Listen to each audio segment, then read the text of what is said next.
webinar hari ini, Jumat 19 Juni 2020. Dan kami mengucapkan banyak terima kasih. Semoga Bapak dan Ibu semuanya dalam kondisi sehat selalu. Industri hospitality merupakan salah satu yang terdampak pandemi COVID-19 paling besar.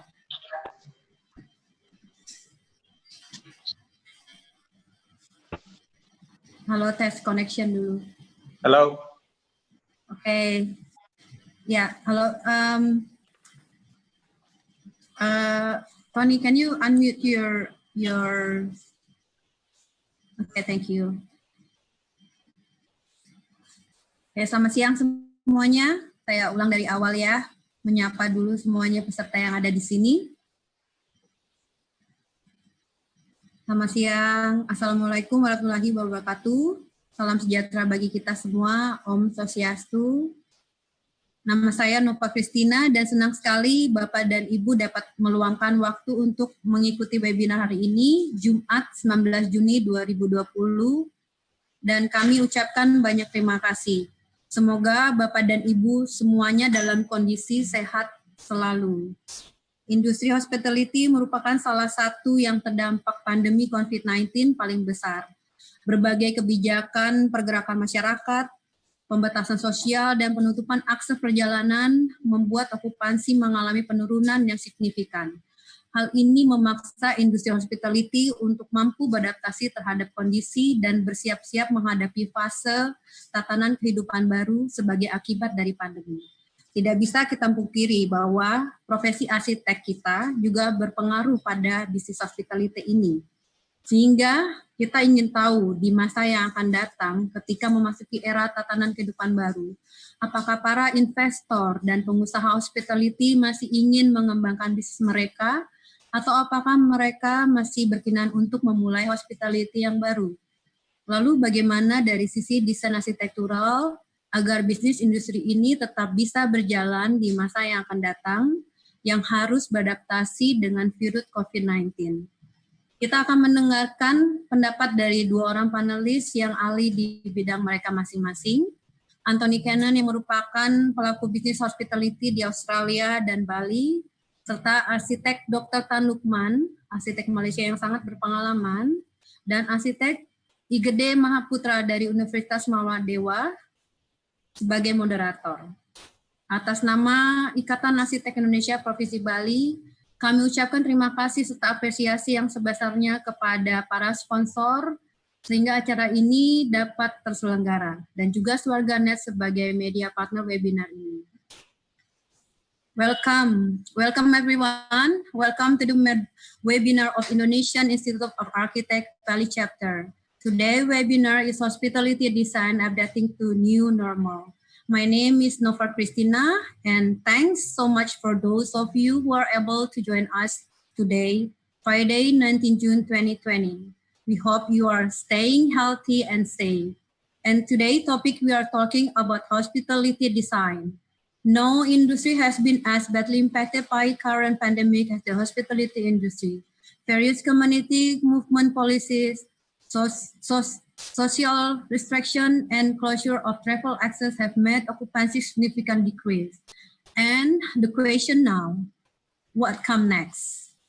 The situation forced the hospitality industry to be able to adapt to the condition and prepare for the new normal pace in order to maintain business continuity. Adapting to change is increasingly becoming the key for the hospitality industry to survive amid significant economic pressure for the business today. We know that the architect profession also has so much involvement in this hospitality industry. When the global lockdowns start to be lifted and we begin to find what many are calling the new normal for the hospitality industry, will investor and hospitality entrepreneurs still want to develop their business? Then how about from the architectural side? So that hospitality business can keep running in the future, which must adapt to the COVID-19 virus situation. We will listen to our panelists today who are experts in their respective field. Anthony Cannon is a co-owner and founder of Hotel Commune in Australia and in Bali. Architect Dr. Tan Lukman is a prominent award-winning architect from Malaysia, and this webinar will be moderated by architect Igede Mahaputra from Warmadewa University. On behalf of Indonesian Institute of Architect Bali chapter, we would like to thanks a lot to and appreciate to all sponsors and also Swarganet as a media partner of this webinar. Firstly, I would like to invite Architect Kade Pranajaya, the President of Indonesian Institute of Architect Bali chapter, and Bapak Dr. Inyoman Nuri Artana, STMT, on behalf of Warmadewa University to deliver opening words. Kepada Bapak Kade Pranajaya, kami persilahkan. Thank you very much, Nova Christina, for the host international webinar today. The Honorable Dean of Faculty of Engineering and Planning, Warmadewa University, Speaker Anthony Cannon from Australian and Bali, Lukman, Principal Dr. Tan Lukman, Arsitek from Malaysia, Moderator International Webinar, Nyoman Gede Mahaputra, with the familiar call Mangde. Arsitektur, the Warmadewa University Department. And then the host international webinar, Nova Christina, thank you. I see it more beautiful today. All the international seminar participants, architect, lecture, tourism practice, and then the general public. Thank you for the join today for international webinar, Hospitality Design, Adapting to the New Normal. Well, the event was organized by the Indonesian Institute of Architect Bali Province in collaboration with the Department of Arsitektur Warmadewa University. On behalf of the Indonesian Institute of Architect Bali Province, I would like participants join today. Ladies and gentlemen, hospitality is the spirit, the soul, the spirit of the tourism. The original hospitality design in Bali was developed by Peter Muller with the local architect. He was the first foreign architect to fully develop the concept of Balinese architecture for the function villa and resort hotel. After the COVID pandemic 19 took place, it was necessary to think about the design of future tourism development. Further, we'll listen to speaker who is the explain about hospitality design, adapting the new normal. International webinar hospitality design, adapting to the new normal. Thank you very much and good luck.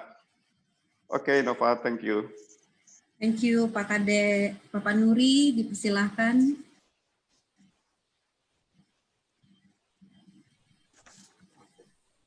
Thank you, Nova, host of this seminar. Good afternoon for all. The Honorable, all of panelists, moderator, all of speakers, all of audience, and all of seminar organizer. Jadi, Om Swastiastu. I am Nyoman Nuri Artana, Vice Dean of Faculty of Engineering and Planning of Warmadewa University. Jadi first I would like to announce that Dean of the Faculty of Engineering and Planning of Warmadewa University was supposed to deliver an opening speech. But unfortunately, he has to attend another event that could not be represented. So I wanted to deliver an opening speech on behalf of him. Therefore, on this occasion, allow me to deliver an opening speech from the Dean Faculty of Engineering and Planning, Warmadewa University. I wish a warm welcome our honorable speakers, Dr. Tan Luk Mun, Anthony Cannon, and moderator Inyoman Gede Mahaputra. Also, allow me to express my appreciation to the chairman of the Indonesian Institute of Architects of Bali, committee members from the IAI Bali, Architecture Department of Faculty of Engineering and Planning, Warmadewa University, webinar participant from various countries and sponsor who have support this event. I apologize for not being able to attend this webinar due to another task outside of campus. The topic of this webinar is strongly related to ecotourism, which is the vision and mission of our institution. I believe this discussion has many benefits for practitioners, academic, and bureaucracy. So I hope similar event can be carried out more often during the COVID-19 pandemic that befall the world today. I wish you luck and thank you. Om Santi Santi Om.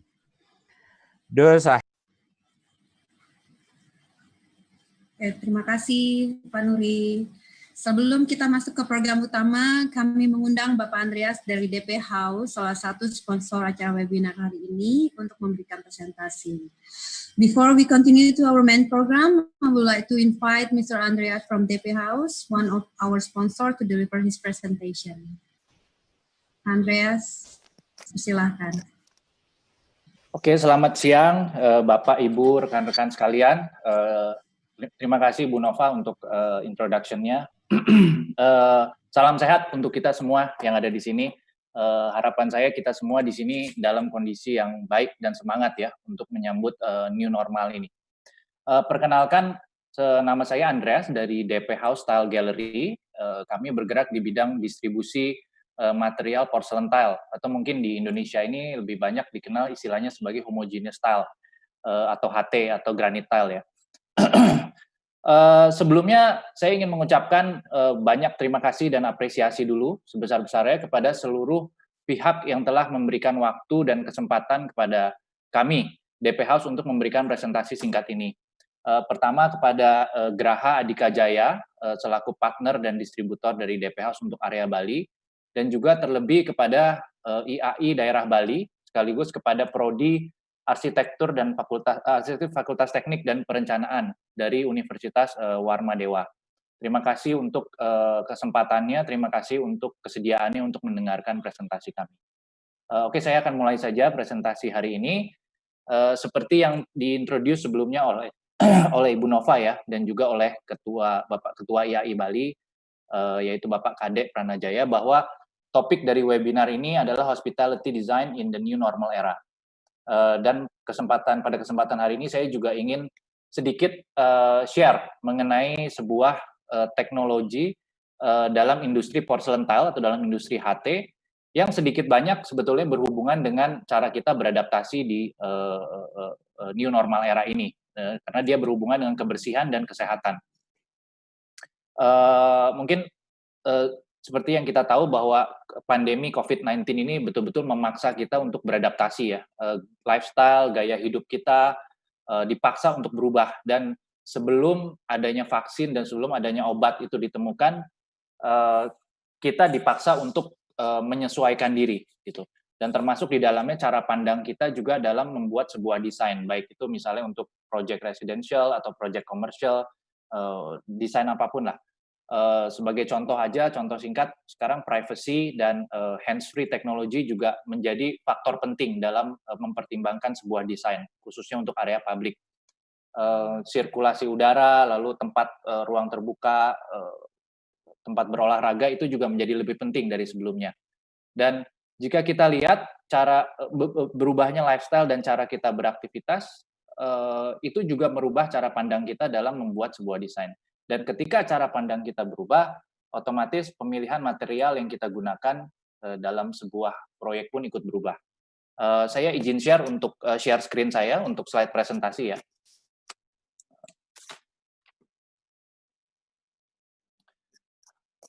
Oke, jadi ini perusahaan kami DP House. Nanti di akhir presentasi ini mungkin saya akan sedikit jelaskan lagi mengenai perusahaan kami. Hari ini saya akan fokus memberikan contoh, salah satu contoh di mana material HT ini juga turut beradaptasi dengan adanya pandemi COVID-19 ini ya. Sebelumnya, pada umumnya seperti yang teman-teman tahu, ada beberapa faktor yang kita gunakan ketika kita itu memilih sebuah material, baik itu material lantai, material apapun, khususnya dalam hal ini adalah material HT ya. Ini beberapa faktor umum yang biasanya kita gunakan adalah yang pertama dan biasanya yang paling utama sekali itu adalah desain atau motif. Ya, desain atau motif ini ketika kita mendesain sebuah proyek, gaya desain kita itu menentukan motif HT apa yang kita akan gunakan, gitu. Ini ada motif, ya contohnya aja lah, ini contoh motif marble, kemudian ada motif kayu,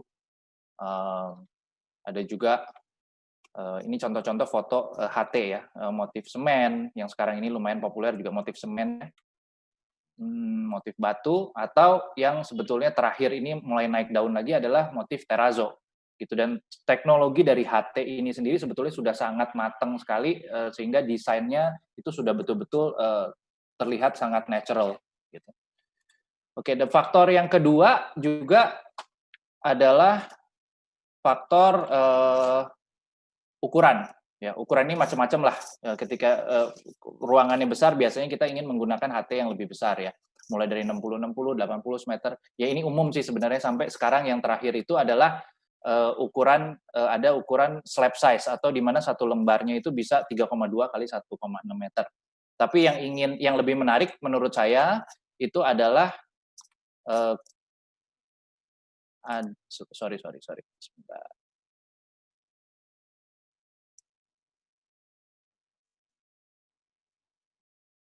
Yang lebih menarik itu adalah ini. Ini adalah custom tile. Jadi custom tile ini betul-betul custom color, custom shape, custom permukaan teksturnya juga bisa custom. Ini adalah beberapa contoh project-project yang pernah kita kerjakan, dan semua dari ini adalah atas permintaan customer. Jadi ini bukan desain dari kita, tapi ini adalah desain dari customer yang mereka minta memang custom desainnya. Oke, saya nggak akan fokus terlalu banyak di sini. Ada lagi faktor area lah, ini sih umum lah, area indoor, apakah kita pakai di area indoor atau kita pakai di area outdoor. Kalau area outdoor biasanya kita menggunakan material yang memang lebih rugged ya, lebih tidak licin gitu. Tapi fokus saya hari ini sebetulnya adalah ada satu teknologi baru di dalam industri porcelain tile, dalam industri HT ini, yaitu namanya adalah air purification tile. Jadi ini adalah salah satu salah satu teknologi dari HT yang dirancang dan didesain. Sebetulnya ini teknologinya dari China, dari salah satu produsen tile di China, dan sudah dipatenkan juga, bernama air purification tile, atau mungkin untuk lebih singkatnya kita sebut saja APT lah supaya cepat. Jadi APT ini apa sebetulnya gitu. APT ini seperti topik kita ya, bahwa kita balik lagi kita membahas mengenai cara kita beradaptasi, bagaimana sekarang ini kebersihan dan kesehatan itu menjadi lebih penting dari sebelumnya. Jadi APT ini seperti namanya, air purification tile, sebetulnya adalah tile atau HT yang memiliki fungsi atau kemampuan untuk menghasilkan ion negatif yang dapat menyerap polusi udara atau zat-zat beracun atau berbau yang ada di udara, sehingga dia mampu menciptakan kualitas udara yang lebih bersih. Secara general bisa dikatakan bahwa apabila kita menggunakan HT APT ini 100 meter persegi itu sama dengan seperti kita menanam pohon 30 pohon lah di dalam rumah. Tapi saya akan jelaskan sedikit sebetulnya teori di belakang atau teknologi di belakang APT ini. Mungkin saya akan play video singkat mengenai APT ini. Izin untuk video ya.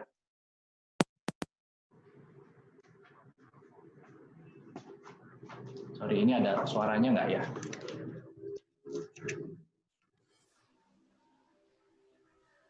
Coba lagi. Yang ini atau video baru nanti ya Pak? Andreas. Yang ini, Bu. Tapi nggak apa-apa sih, ada. Tidak ada suaranya. It's okay. Ada subtitlenya, mungkin bisa dilihat juga subtitlenya. Okay. Sorry, saya ulang sebentar.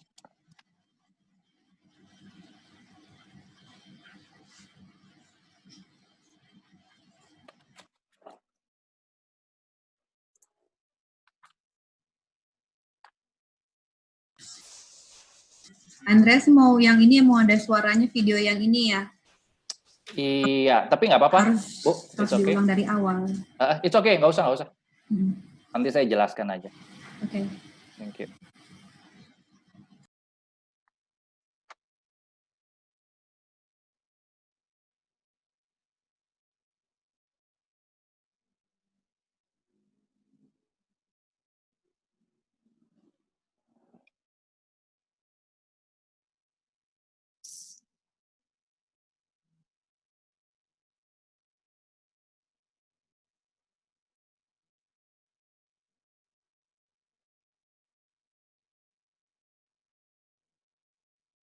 Oke, itu video singkat. Sorry tadi video suaranya agak tadi nggak keluar ya. Tapi mungkin saya jelaskan secara singkat aja bahwa teknologinya sebenarnya, jadi kalau kuncinya adalah di ion negatif itu sendiri ya, bukan di tilenya tetapi di ion negatif itu sendiri.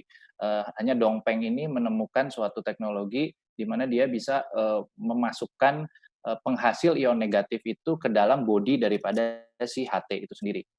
Ini adalah anion glaze, ini adalah zat yang dia masukkan, dan ketika anion glaze ini terekspos atau dia bersentuhan dengan molekul air yang ada di udara, dia akan mengeluarkan ion negatif. Gitu. Jadi sebetulnya sama seperti kita menggunakan air purifier lah, mesin air purifier yang ada di ruangan ya. Cuman ini sekarang air purifier ini ada di dalam bodi daripada si tile itu sendiri. Saya akan jelaskan secara singkat saja bagaimana sih caranya mereka bekerja. Itu sebetulnya ada dengan dua cara, yaitu dengan penguraian, proses penguraian, dan proses penyerapan. Kapan terjadinya penguraian, kapan terjadinya penyerapan, mungkin saya nggak akan bahas terlalu detail, tapi saya akan jelaskan saja secara konkret ya, contoh-contoh dalam kehidupan kita sehari-hari. Contohnya di sini ada ditulis formaldehyde ya, formaldehyde atau formaldehida. Itu saya beri dua contoh zat aja ya. Formaldehyde itu kalau kita biasanya kalau kita masuk ke dalam suatu proyek atau suatu ruangan, lalu ketika ruangan tersebut misalnya baru direnovasi atau baru dibuat, biasanya kalau ada triplek atau ada kayu, plywood, ada lem, ada apa, itu biasanya baunya cukup menyengat ya. Kadang-kadang mata kita juga perih kalau terkena begitu masuk ke ruangan tersebut, mata kita tuh perih. Nah, itu adalah contoh formaldehyde. Gitu. Dan ketika formaldehyde ini diekspos dengan ion negatif, itu akan terjadi proses penguraian. Jadi si zat tersebut, gas tersebut akan diuraikan menjadi H2O dan CO2. Gitu. Itu salah satu efeknya apa ya? Efeknya tentunya baunya akan lebih cepat hilang. Gitu. Dan formaldehyde itu kan sebetulnya berbahaya ya, kalau dalam terus-menerus, kondisi terus-menerus itu cukup berbahaya. Cara yang lagi kedua, 4 menit ya Pak Andreas. Oke, ya. Cara kedua itu penyerapan, itu contohnya adalah asap rokok ya. Asap rokok ini saya kasih contoh sedikit aja, video cepet aja. Ini adalah asap rokok. Mungkin suaranya nggak keluar lagi ya, tapi nggak apa-apa. Ini ada dua hal di sini.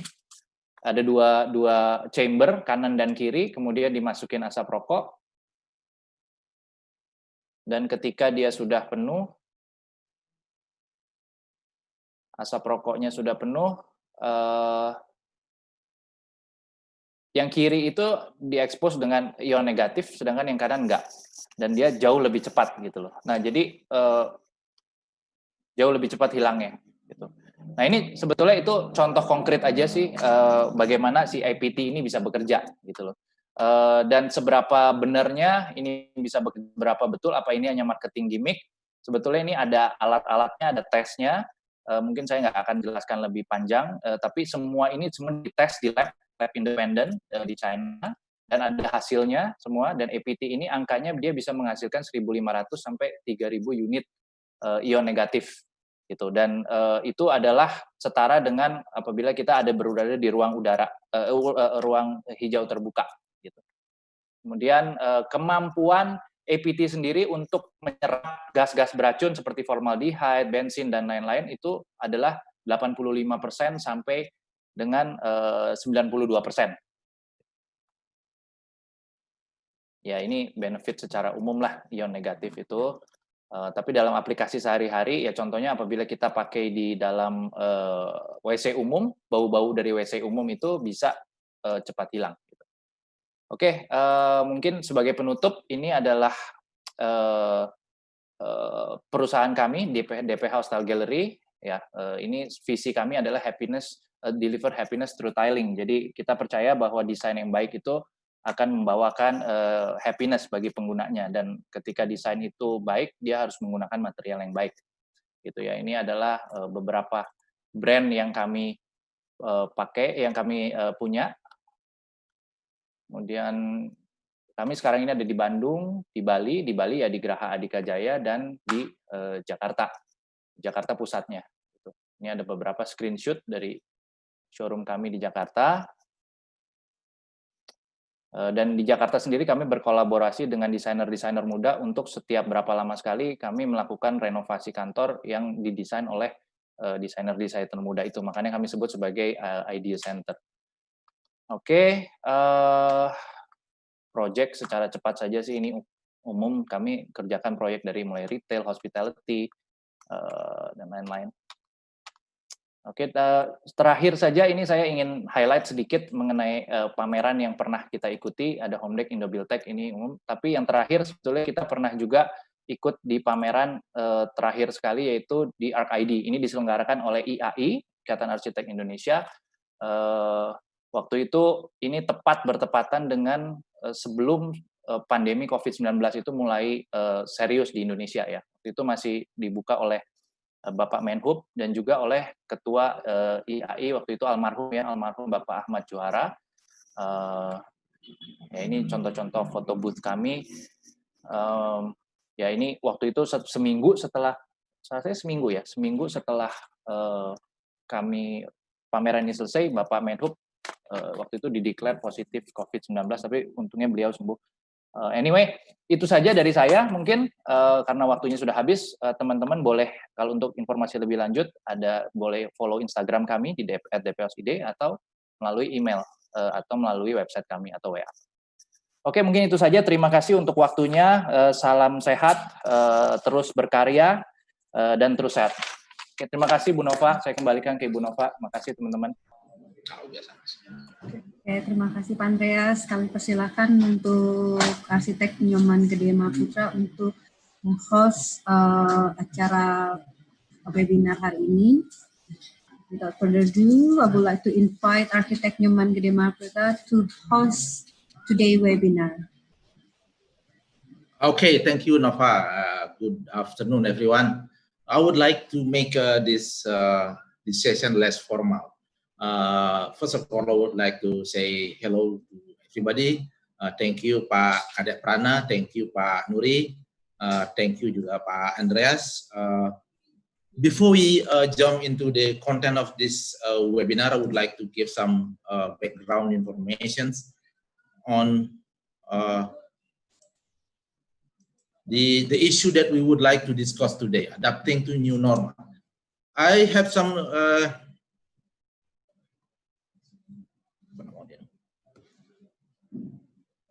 wait, I have a problem.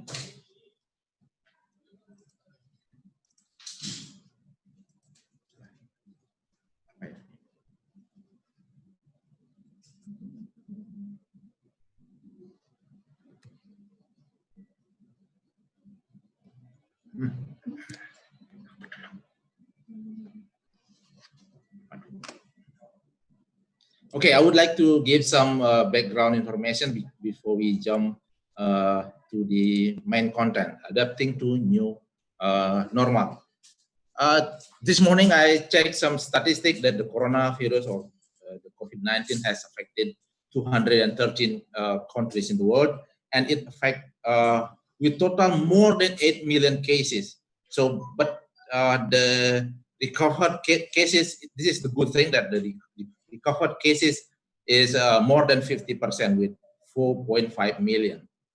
But the death cases reach like 400 something thousand people.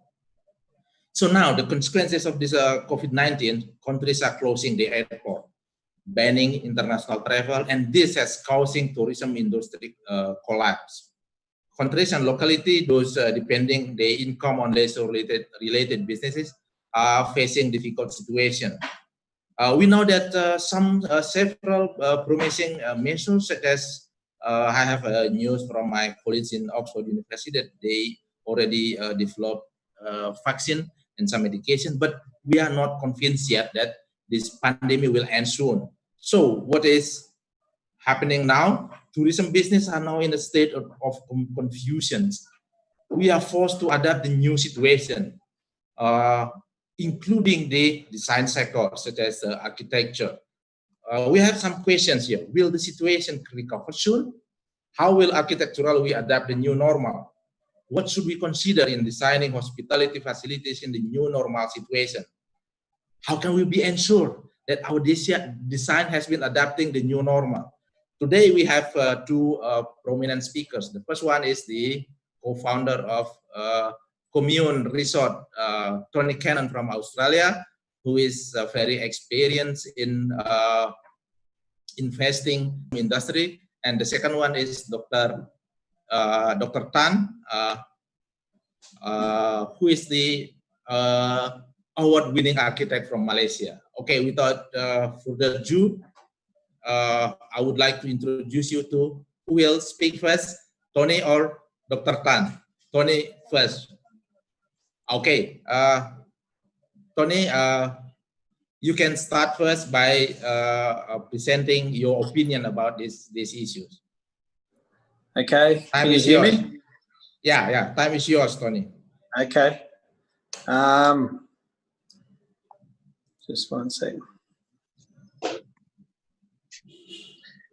Thank you, everybody. I'll just get my little presentation up.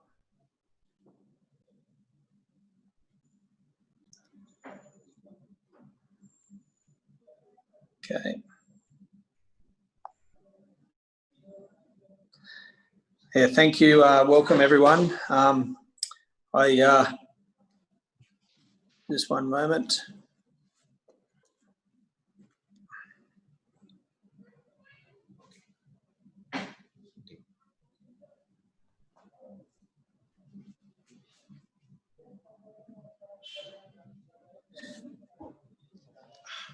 Okay, so today's talk, I'm the owner and co-owner and founder of Commune Resort in Australia and Bali.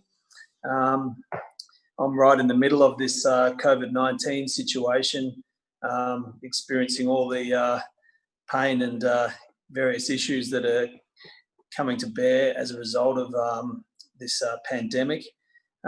So I'm here to discuss the current experiences we've had as a hotel, or two hotels on the Gold Coast in Australia and Bali, Indonesia, and also going through this process, what design and operational considerations we've had to put into place to plan for the new normal, because we don't know how long this problem's going to be with us, and we've taken a view that it may be a long time, so we better adapt quickly to this new normal and try and create a successful business model with all these safety procedures in place to make our guests and feel comfortable in our venues. So firstly, I just want to talk about the current impact across our two resorts. On the Gold Coast, it's been very significant. Our resort is right on the Queensland and New South Wales border, and all those borders have been closed in Australia and are still closed. So a lot of our customers, probably 70% of them, come from interstate or international travel. So our monthly revenue for the last 3 months is down about 95% on what it normally is, and our occupancy about 85% down. We've been giving some rooms to some paramedics and medical professionals to try to just help out where we can. Our staffing levels, all of our casual and staff, we unfortunately had to let go. We just didn't have any work for them. We've kept all of our permanent staff. So that's the situation in Australia. In Bali, again, once those borders are closed and the international travel stopped into Bali, it had a significant impact on our revenue, with monthly revenue down about 90%. We've managed to stay open. We're in a very, very good location in Bali at Keramas, and we are getting some occupancy from just local Bali people coming to stay from the other side of the island, Canggu, Seminyak, etc. So our occupancy there is about ranging between 18 to 20%, but at a much lower room rate. So yeah, in Bali, we've had domestic tourism and international tourism stop for the time being. Just some of the mitigation strategies for the losses that, as a hospitality business, we've been facing. We have been very, very fortunate in Australia to have the government introduce this, what's called the JobKeeper program, and all of our long-term permanent employees have been covered. They're getting paid $750 a week by the government to allow them to stay working in our resort, even though we don't have any work for them because we're effectively closed. They're still working here. And so in Australia, what we did to utilise them effectively is we've developed a renovation program for the resort to, in recognition of the sort of skills that those staff have, to create a sort of a socially distanced, friendly resort and bar and restaurant operations, tidy up all the rooms and do some deep maintenance and repainting the whole place. So we've put this time to good use, and we've done a lot of replanning of the operations to sort of deal with whatever eventuality comes with this new normal. For example, we've created a takeaway restaurant section. We've created a lot of private functions in our rooms to sort of host little groups of 20 instead of everyone congregating in one bar. So there's many different things in Australia that we've sort of started to put into place and should be complete in the next couple of months. In Bali, what we did was we met with all our staff. They were fully aware of the situation, and the staff voted to go on half pay, and they worked 50% of the time. And then in that way, we were able to retain all of our permanent workers there. So we've still got about 180 staff on our books, and they're continuing to be paid. We've cut all non-essential costs there. We've closed 3/4 of the resort, but left our beachfront rooms open, and our staff are working on a deep maintenance program, but keeping a basic operation flowing, cut all non-essential costs out. And while we're sort of operating, we're just targeting local Bali and expat tourists and trying to provide a COVID-safe environment at the resort.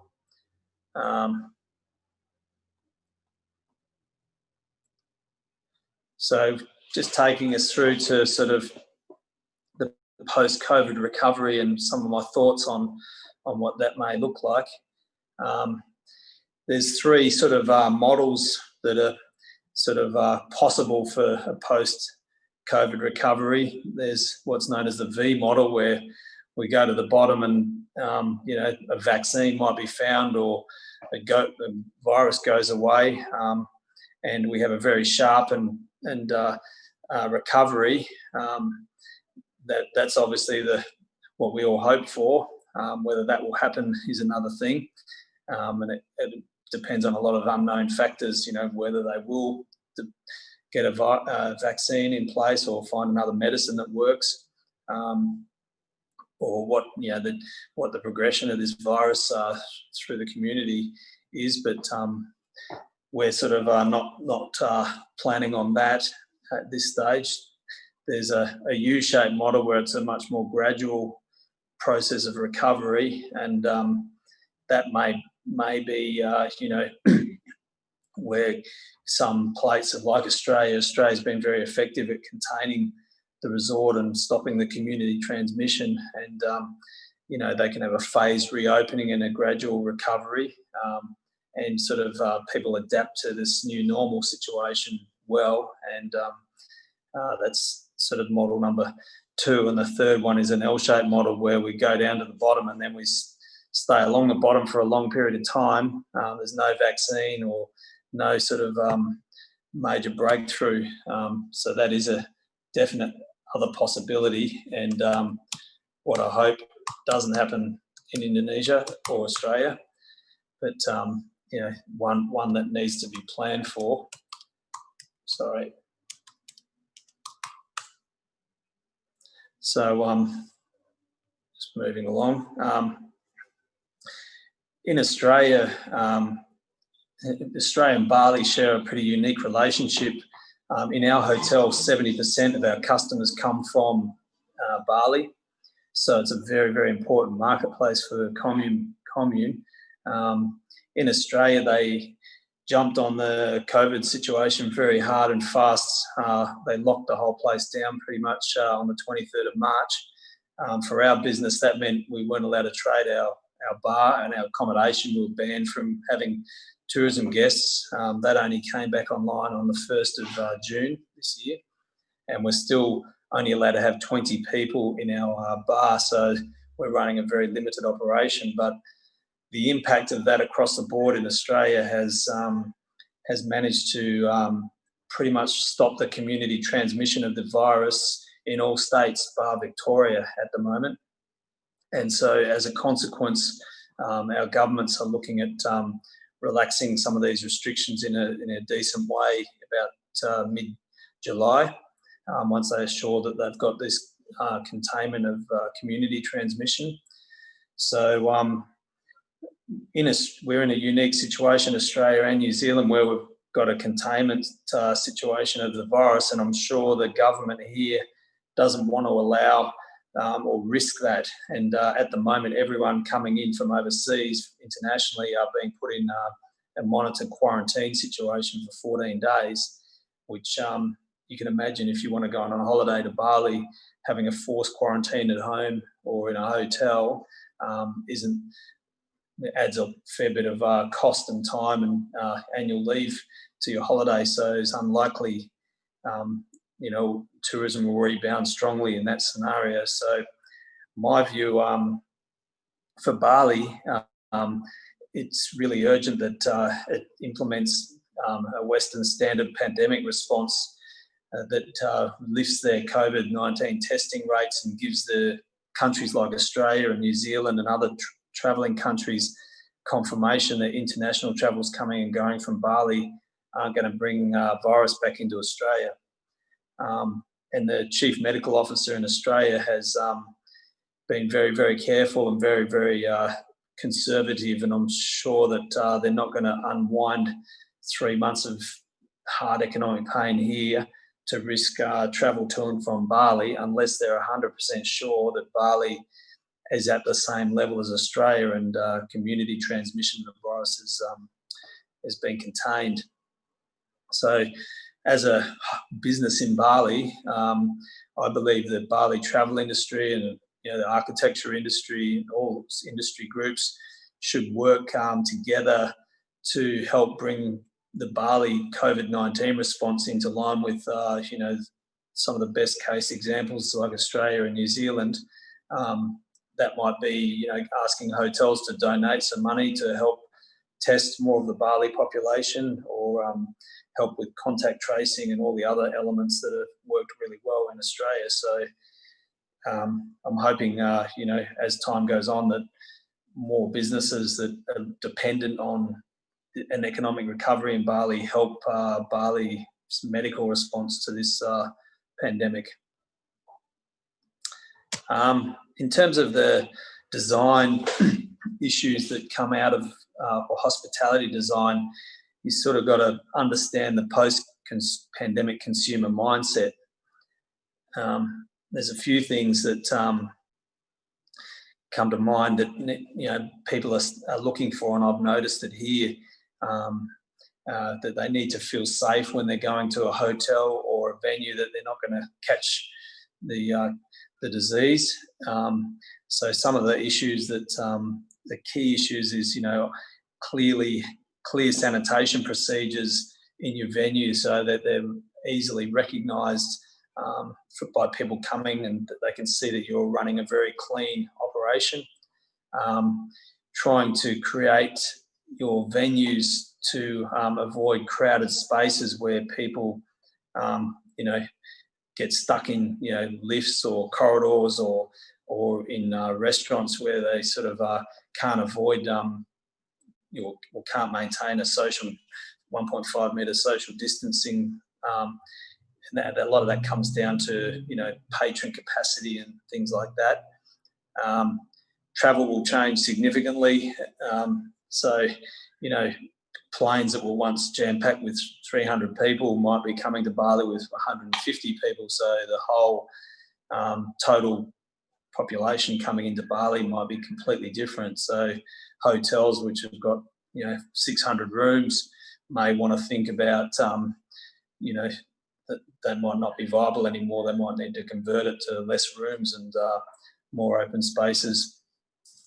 Generational differences are affecting responses to the pandemic. So depending on what sort of business or hospitality business you're running, you might be targeting older people. They're much more conservative in their dealing with the COVID-19 situation, and will be looking for, hygiene, sanitation, no crowding, those sort of things a lot more closely than a younger demographic.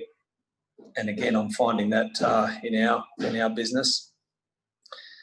Financial considerations will affect consumer spending. So there's been massive job losses here in Australia, and I'm sure the same in Indonesia. As a result of this, I think our unemployment rate's gone to 7% just recently, and we've still got 6 million people on this JobKeeper program, and I think many people will become unemployed when that ends in September. So in terms of designing your product, people mightn't have as much money to spend on holidays and, non-essential experiences for a decent while after this pandemic ends. The need to reconnect is very strong. We found at Commune Gold Coast, when we were able to open for 20 people, I got booked out almost immediately for the next 2 months for people wanting to just have a little function of 20 people here. So, and when they've come, they've been very, very excited to be able to have a little sort of pretend bar experience with 20 of their friends. So there's a real need for people sitting at home and being in isolation and etc. There's definitely a need to reconnect. So as a hospitality business, we need to think about how we can provide that in a safe way. Again, I've mentioned this before, consumers will be looking for signs of visible sanitation in your venue and your hospitality, and in terms of design, that, architects designing new products into the future may be thinking about, designing the visible sanitation, hand sanitizers into the sort of arrival experience and into toilets. And last comment is messy equals dirty. So if you're running a hospitality business, you need to be pristine, clean like a hospital for people to feel comfortable in your premises moving forward. Just one sec.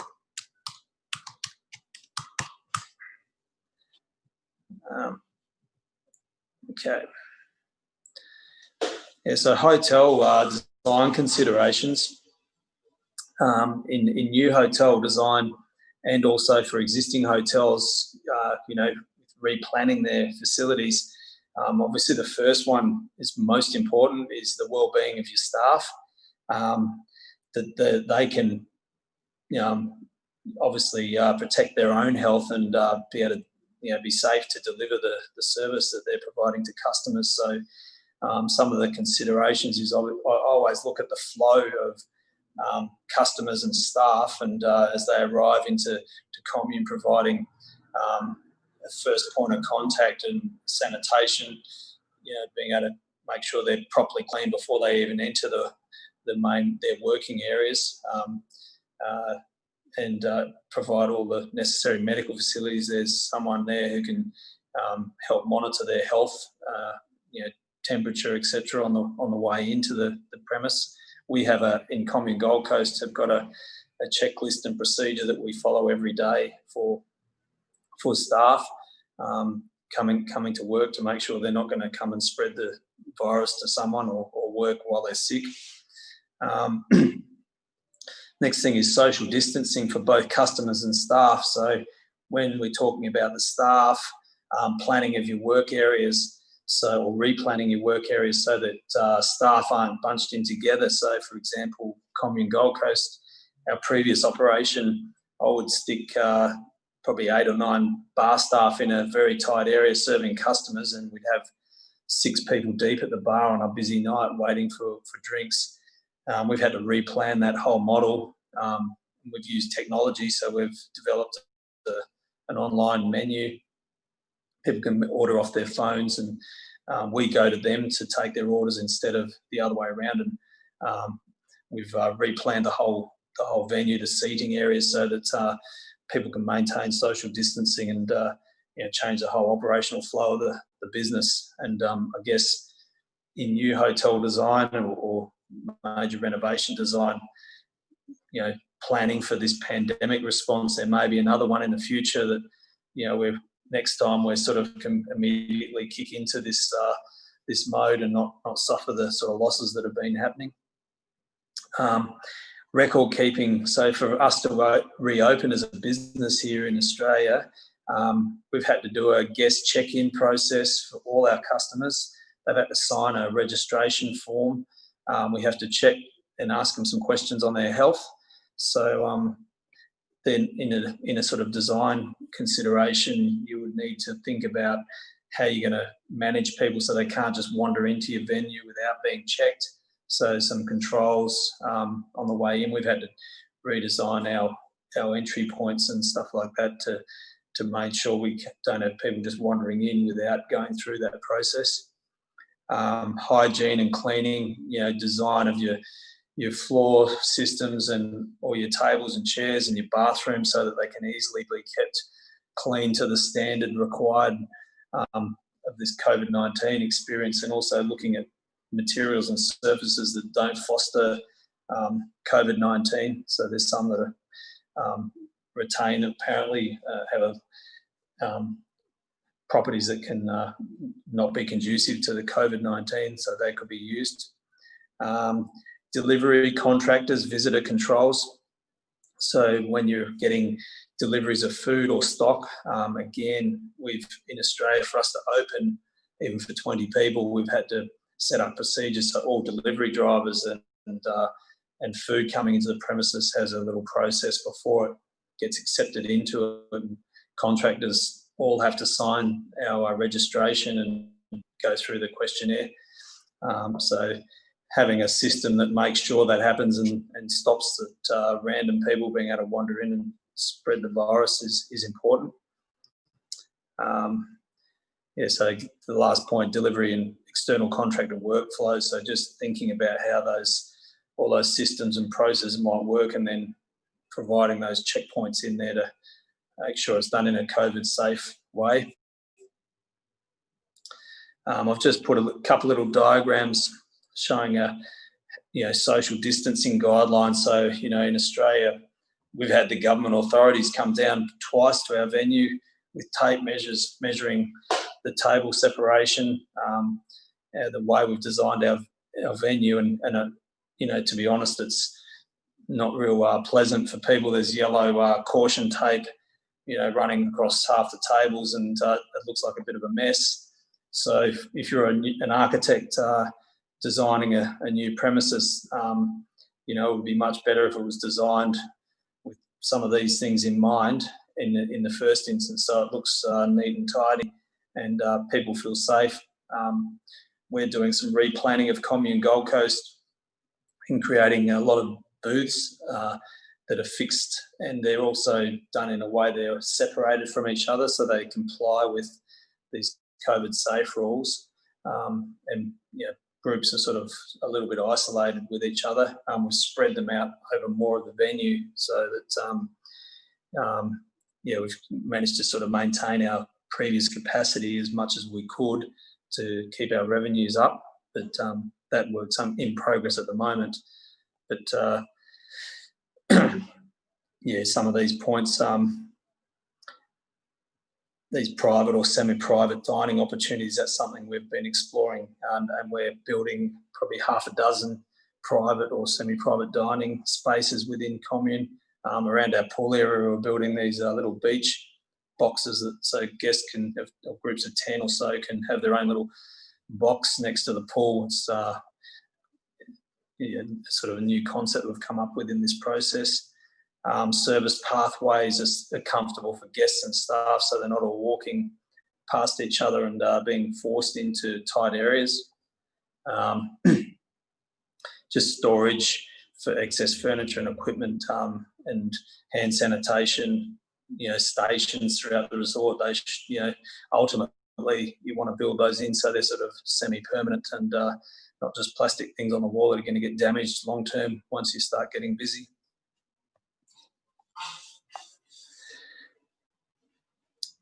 A few other considerations of what we've done on the Gold Coast. We did have 3 levels of backpacker accommodation.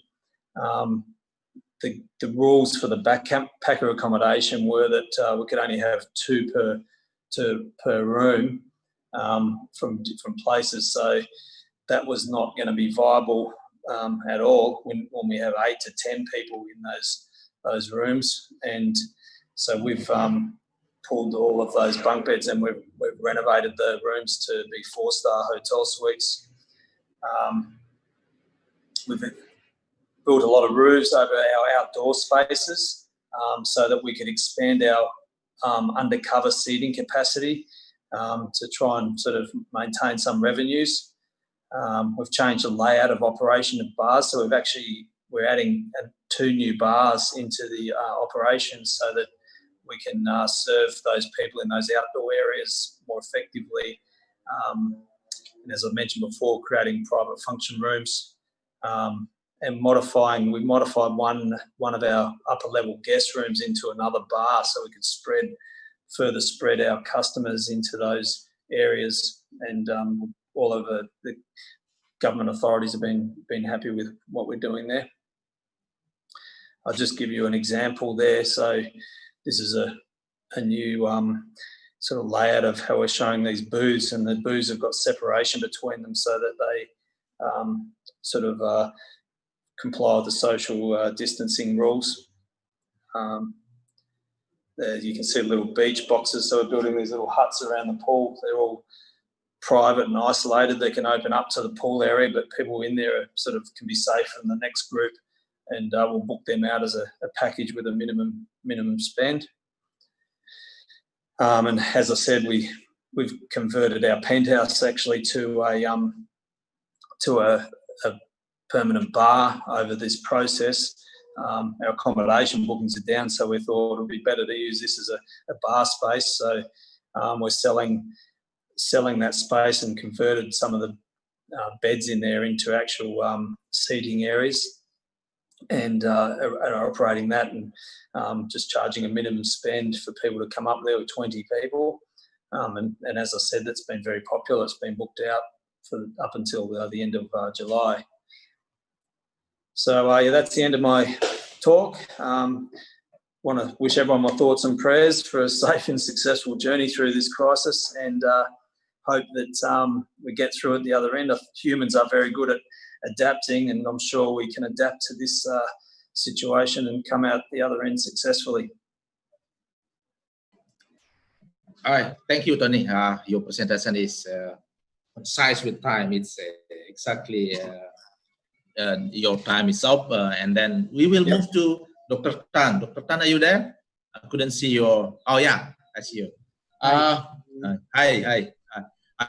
Tony has given us a lot of background information on how businesses are impacted by the COVID-19, including how he tried to do some renovation of his project.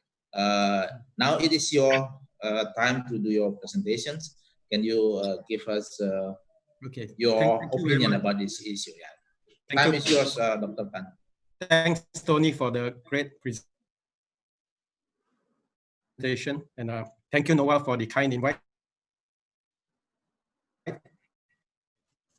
And Jaya, thank you for. Oh, wait.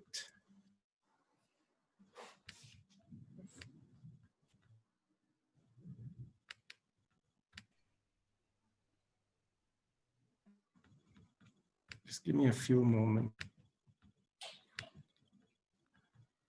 Oof, I can't find it.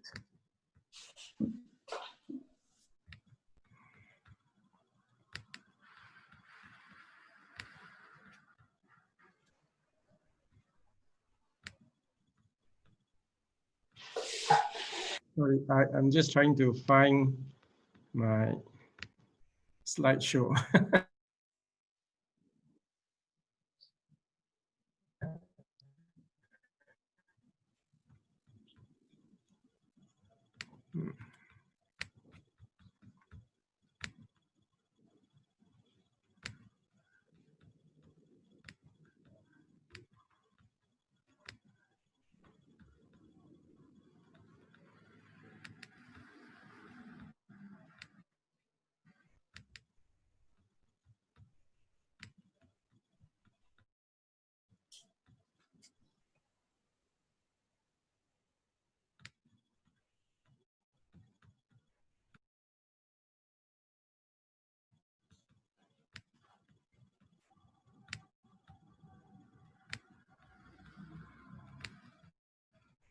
Sorry, I can't seem to find the.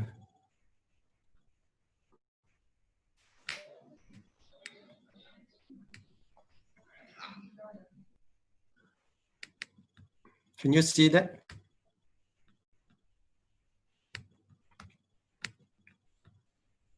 Can you see this? Yes, we can see. Yes. Okay, sorry about that. Okay. Thank you very much for the kind invite. I've been back to work fully in the office since May the 4th. I'll share a bit of the perspective from Malaysia. And on 9th of June, we all came back to work. We made it compulsory for all our staff to come back, because after 2.5 months of lockdown, a lot of the staff, people changed. They didn't want to come back to work. Everyone wanted to work from home. So we made it compulsory to try and get everyone back. And just a couple of days ago, the limit on people in restaurants were 4 persons per table, maximum. So if you had 5 persons, you will get fined 1,000 ringgit each. So 2 days ago, the government came out with a new regulation to say that any number of people now, as long as you maintain social distancing. I like this slide. It came out in April. This is a picture from Time magazine, and it says that we must get it into our heads that our lives have changed. This is every day at 4 p.m. in Malaysia, we wait for this report. So this is yesterday's report. So it says there are new cases, 14 in the whole country. 35 million people, only 14 new cases. Yesterday, there were 0 deaths. This information is very, very important. That means as I walk out on the street today, the chances of meeting that 14 people is very, very slim. So most people have become a lot more confident. I think looking at from Malaysia's side, I hope you don't get offended because you're Indonesia, our neighbors.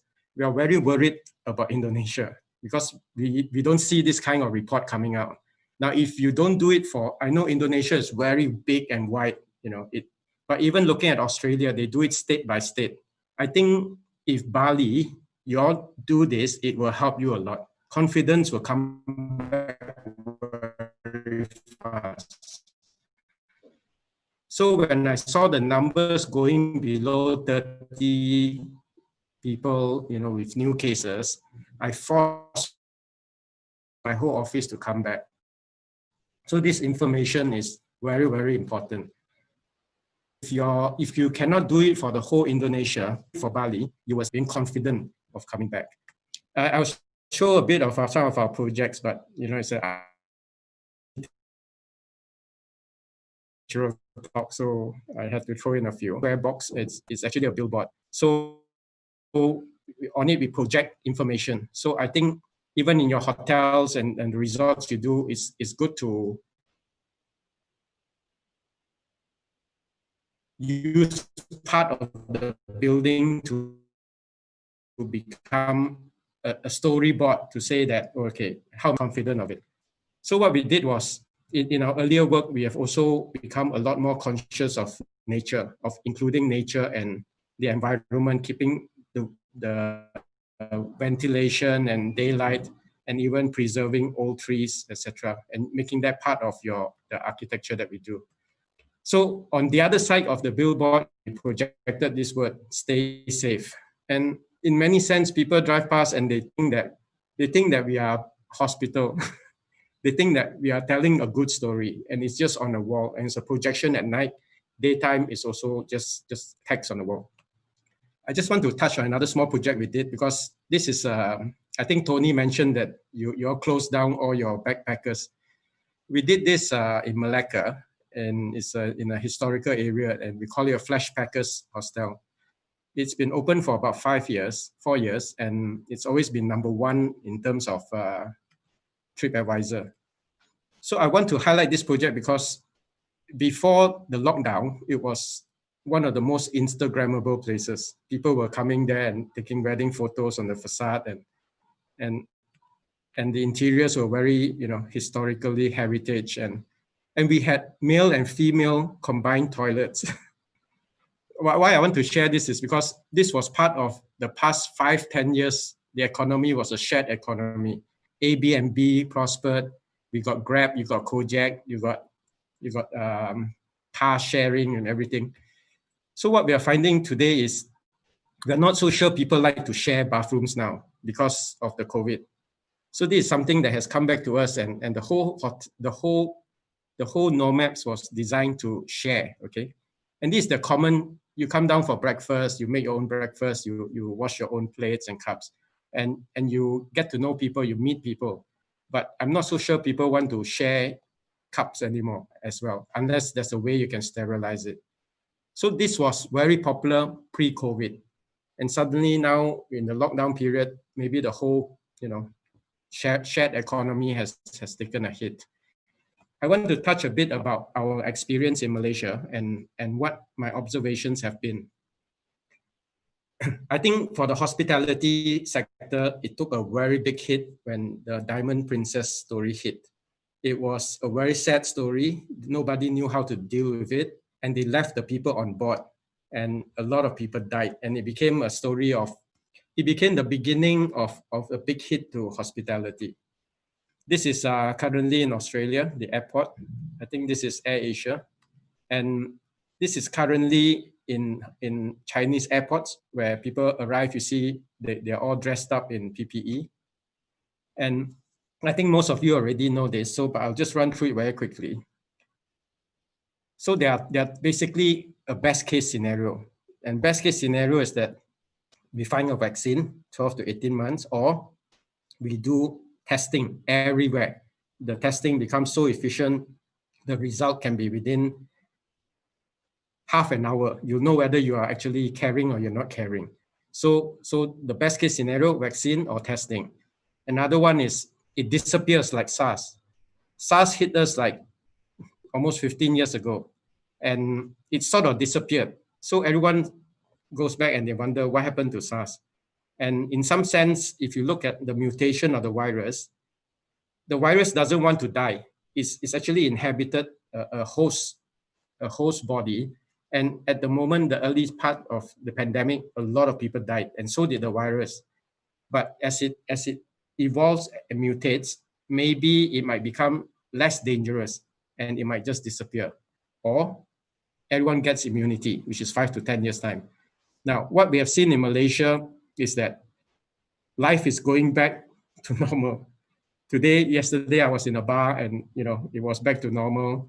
In some sense, people were separating a bit, but everyone just wants to get back together. They want it to be like the same.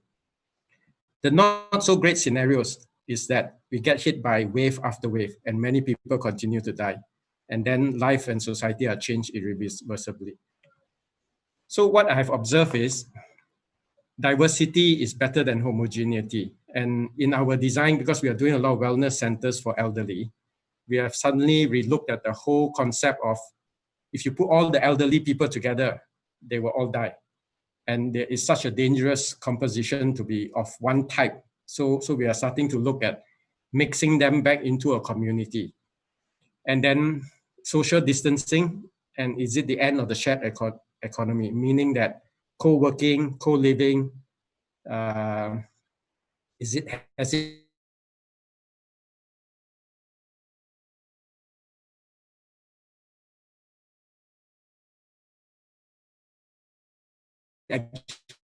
come to an end? The past 10 years of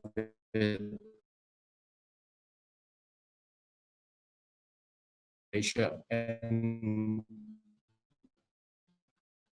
we find that it's very important to find a balance between that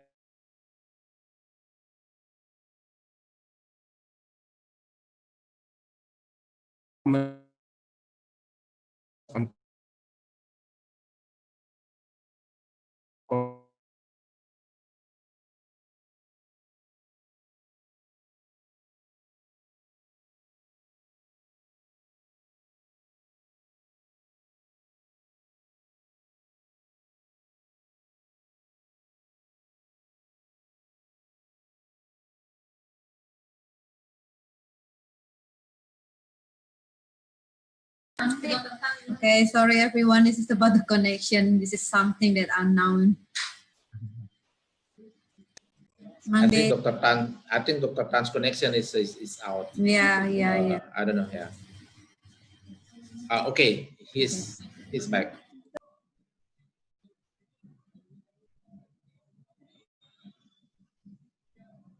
Hello, Dr. Tan. Are you there?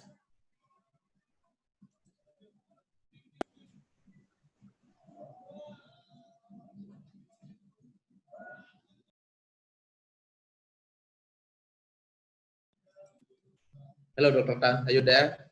Yes. Sorry. Can you hear me now? Yeah. Please continue. I think one of the things that we are doing in our design now is a new word called cocooning. And I think you will start to see it a lot more. Cocooning is where you build a shelter around yourself. Okay. So anyway, I'll just leave that with you. And there's an opportunity for new ethics. Okay. So what we are seeing is that because of what we've gone through, there's a chance to get cleaner toilets, get cleaner hotels, etc., etc. And the last observation is that first time in the history of the world, there's a lot of free money. And if you heard about the job keeper thing from Australia, as Tony mentioned, I mean, I'd love to get $750 a week for doing nothing. But it's incredible. Trillions of dollars have been given out by America. Japan just gave out $1 trillion US.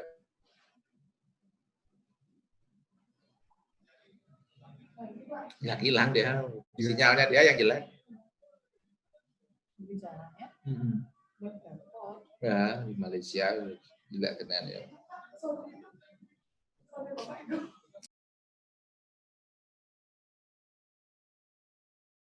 Trouble for the next 5, but the reach will be probably your target market.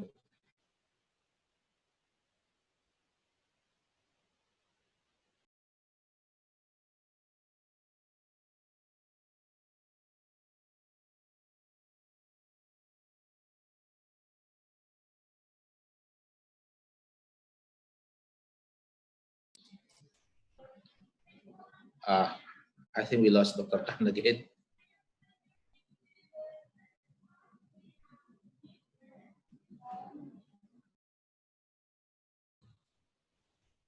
Sorry, I don't know why it keeps cutting off. Can you hear me? Pak Newman, can you hear me? Yes, Dr. Tan.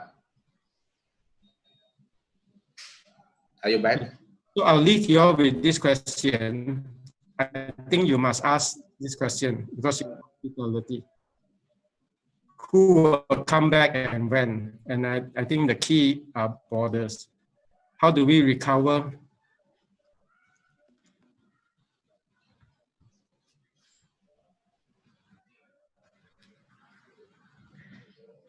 Who are the winners and losers? How do we manage today to adapt bio, clean, and safe? What role can architects and designers play? Okay, I'll just run through my slides, then you all can see. I think this is the new normal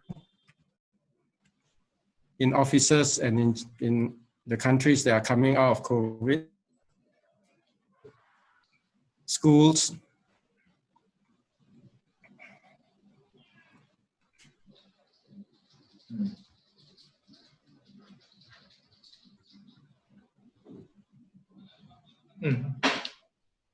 Pak Newman, can you hear me? Yes. It's Yes, Dr. Tan. the future living spaces. I think IT becomes very important. And virtual rooms and gathering spaces, that means you might not, you might, in your hotel or in your office, you must have a virtual room where you gather. Space to rest and recreational, quest for resort and solace, self-sufficient community, shops and everything must be within the vicinity, and you must be able to lock down defensively. Commercial workplaces will reduce and evolve to accommodation, work from home, and become a server node. Interior design and fashion will change considerably. Okay, so no frills and easy to clean. Oh man, I'm having a problem.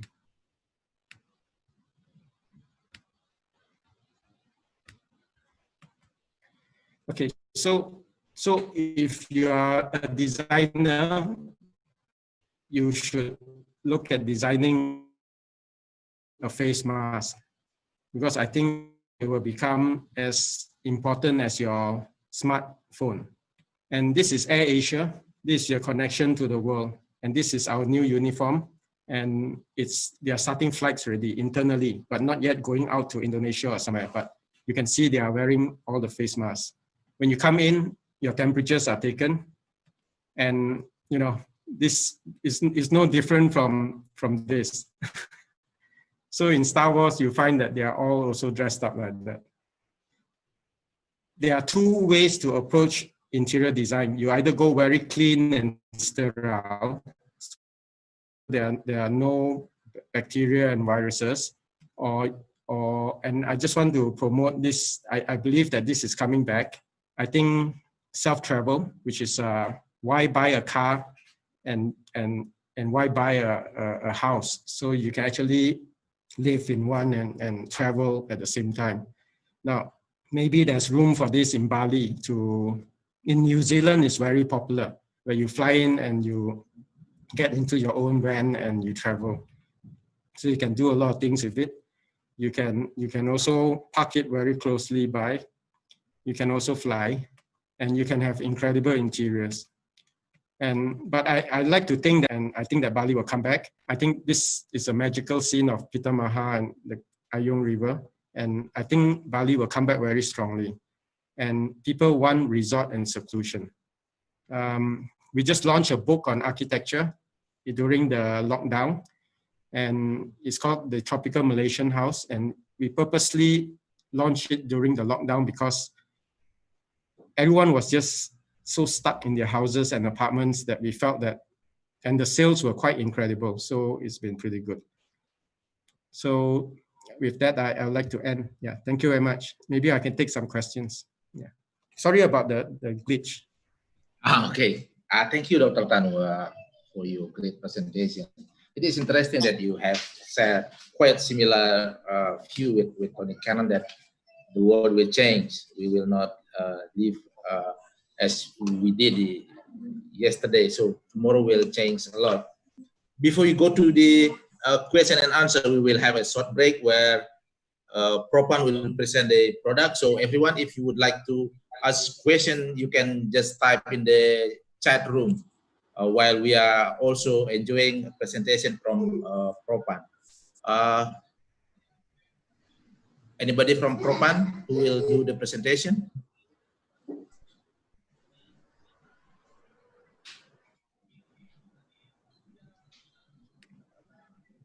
For everybody could ask a question and just type in the chat room.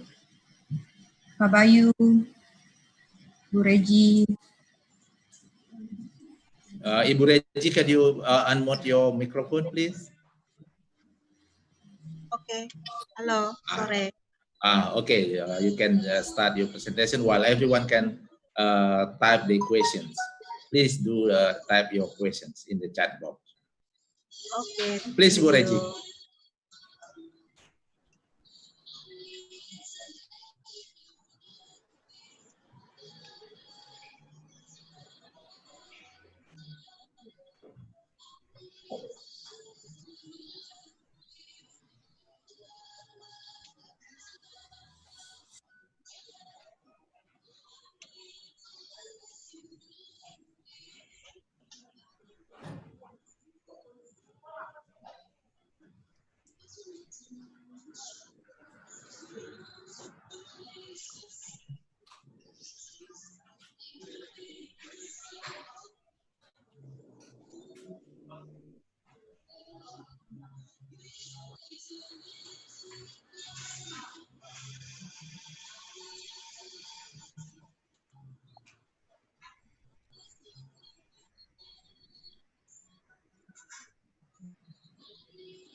Bu Regi nanti bisa diumumkan kalau Bapak akan membagi-bagi door prize.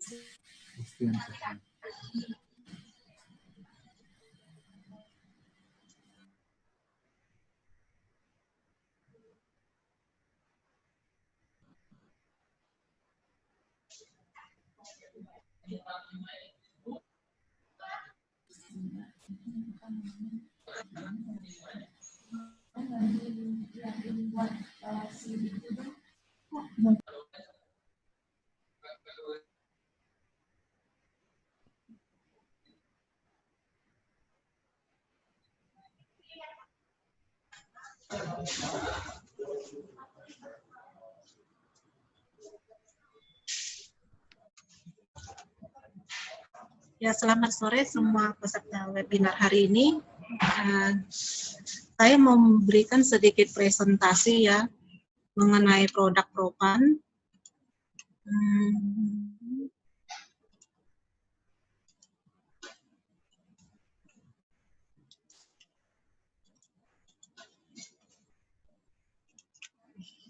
Nah, di masa sekarang karena masalah COVID sekarang semua orang tiba-tiba merasa kebersihan, faktor higienis menjadi perhatian di banyak tempat ya saat ini ya.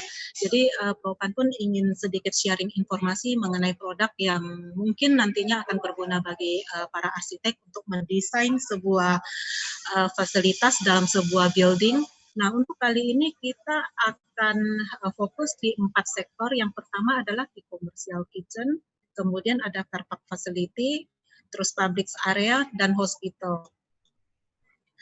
Di commercial kitchen yang perlu di-highlight adalah bahwa commercial kitchen ini perlu suatu tingkat higienis kebersihan yang tinggi, dan lantainya juga adalah lantai yang termasuk heavy duty, sehingga pemilihan requirements-nya pun termasuk requirements yang tinggi untuk commercial kitchen ini. Nah, problem utama yang biasa ada di kitchen komersial adalah biasanya lantainya juga licin, terpapar banyak minyak panas maupun air panas, kemudian ada perubahan suhu yang ekstrim. Gimana? Ini biasa dalam sebuah kitchen komersial biasanya ada area cold storage, di mana kalau area cold storage ini kalau pintunya kita buka, itu suhu dingin langsung terpapar keluar. Tapi ketika pintu itu ditutup, suhu dingin itu akan terblok. Nah, inilah yang biasa kita sebut sebagai thermal shock. Si thermal shock ini dapat mengakibatkan kerusakan pada lantai, bisa retak bahkan pecah. Kemudian lantai tersebut juga selalu lembab. Dan kecelakaan umum juga seperti jatuhnya metal pan itu juga sering terjadi dalam kitchen. Kemudian ini adalah sebuah traffic yang tinggi juga, baik dari pejalan kaki maupun ada troli makanan. Nah, semua problem ini meng-create suatu failure dalam sebuah kitchen. Nah, yang biasanya lantai yang biasa dipakai di kitchen komersial masih juga banyak dipakai yang tile, di mana sebenarnya tile ini juga ada kelemahannya, di mana dia banyak sekali nut, sambungan. Nut ini cenderung cepat rusak sebenarnya. Ketika dia rusak, nut ini akan menyimpan banyak kotoran dari sisa-sisa makanan maupun air pembuangan gitu ya. Nah, hal ini dapat menjadi sarang pertumbuhan bakteri dan jamur. Ketika bakteri dan jamur ini tumbuh, itu akan sangat sulit dibersihkan karena dia akan menyerap ke dalam. Kemudian lambat laun dia akan menimbulkan aroma yang tidak sedap. Nah, inilah yang sering terjadi dalam sebuah kitchen komersial. Nah, dari tile, tapi sekarang sudah banyak hotel operator untuk sudah mengganti ke namanya epoxy flooring. Tapi apakah epoxy flooring ini cocok untuk commercial kitchen? Sebenarnya ini masih produk yang kurang tepat. Kita memiliki study case di kitchen of hotel-hotel.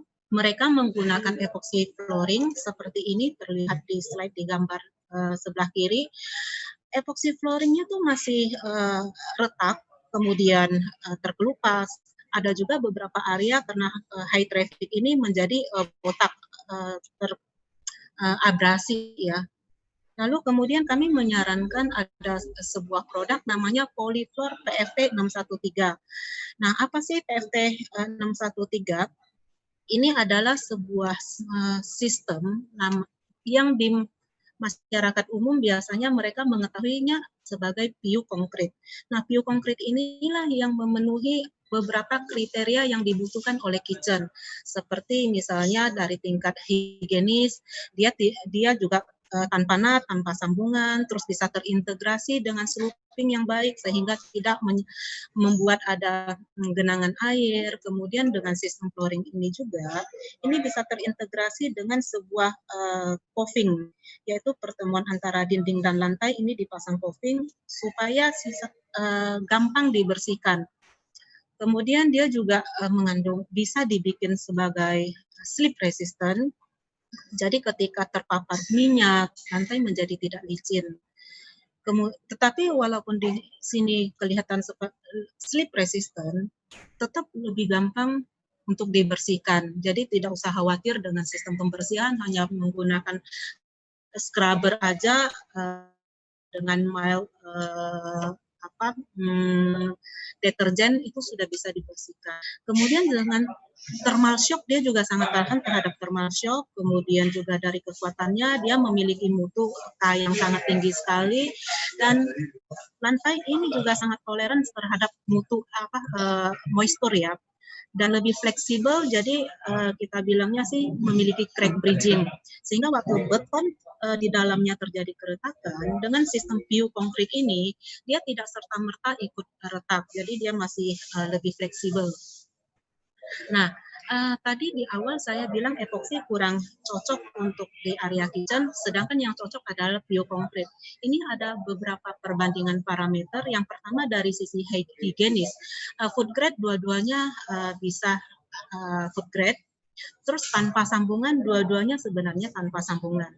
Juga bisa dipasang kop antara lantai dan dinding, dua-duanya juga bisa.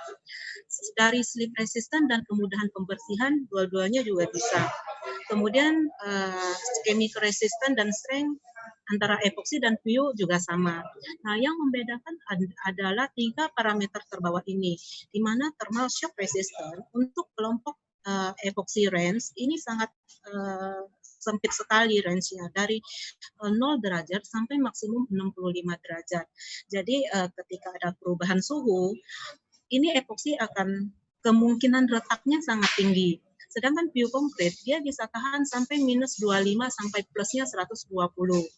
Dan dari sisi moisture toleran, PU konkrit itu sangat tahan terhadap moisture, sedangkan epoksi tidak tahan.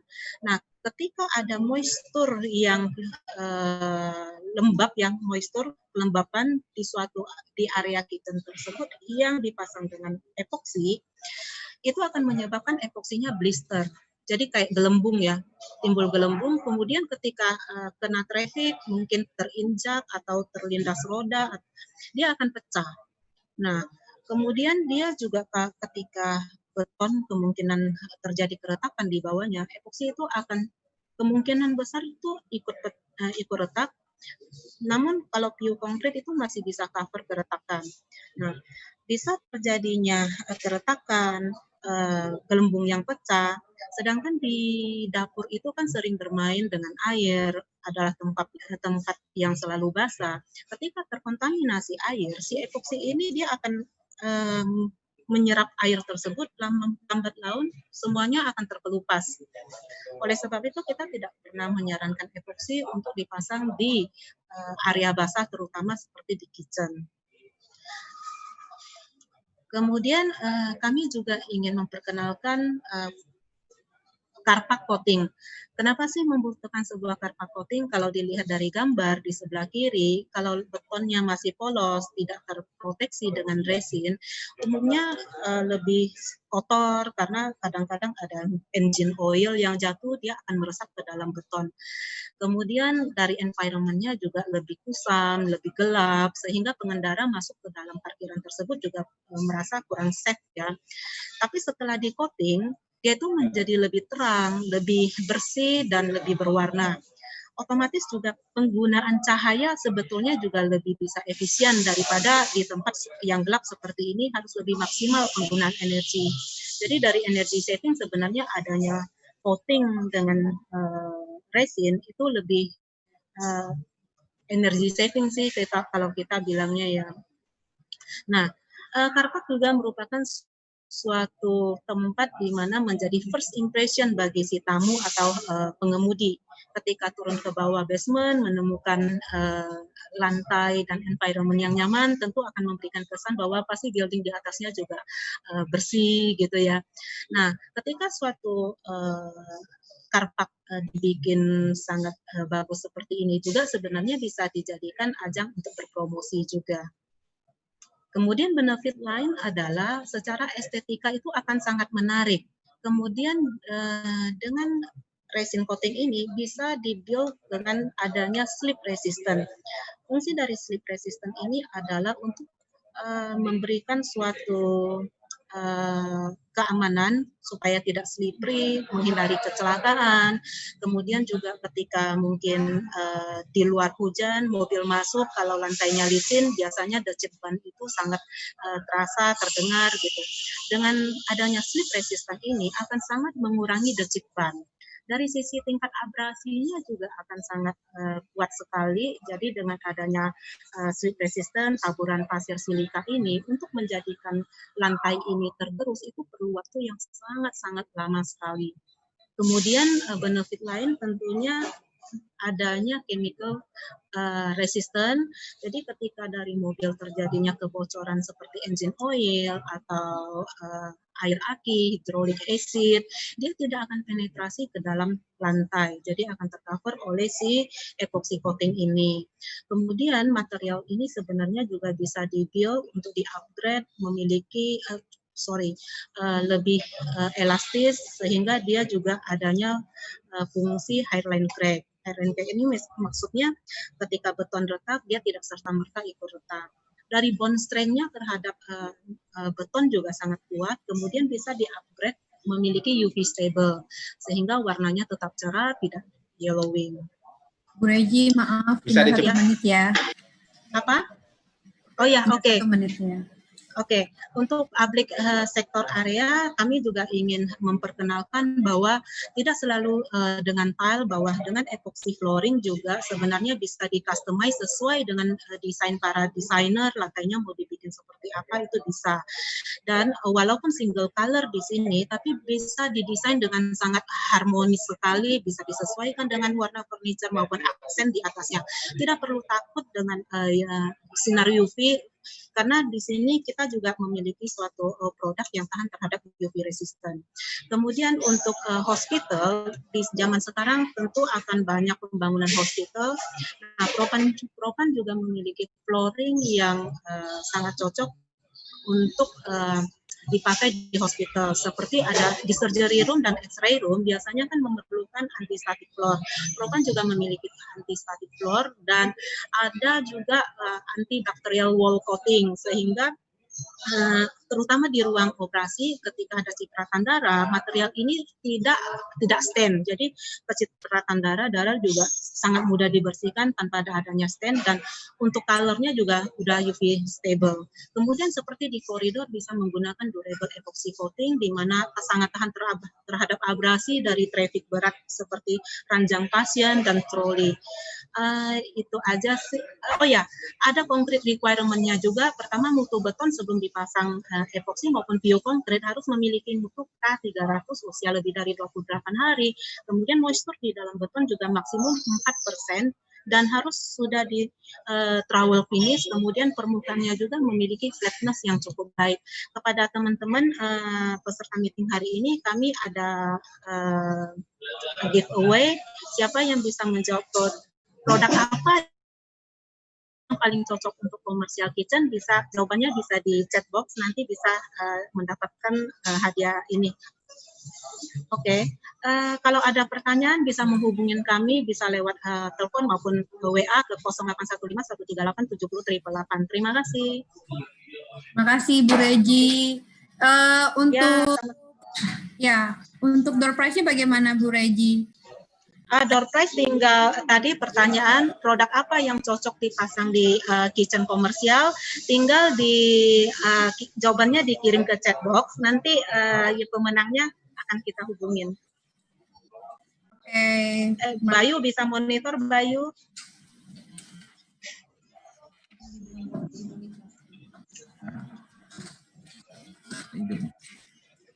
Dari saya itu aja. Saya kembalikan kepada Bu Nova. Okay, sorry, I lost my connection, so I moved to Nova. Oh ya, sorry. Okay.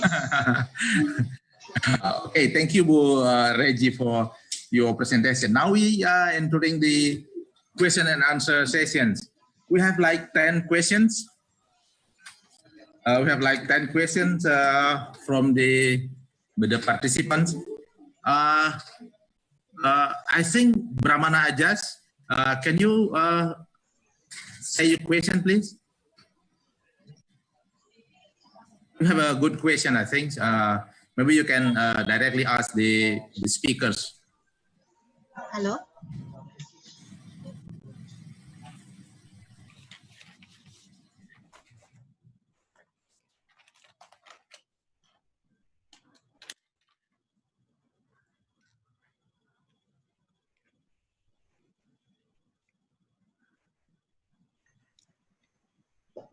Okay.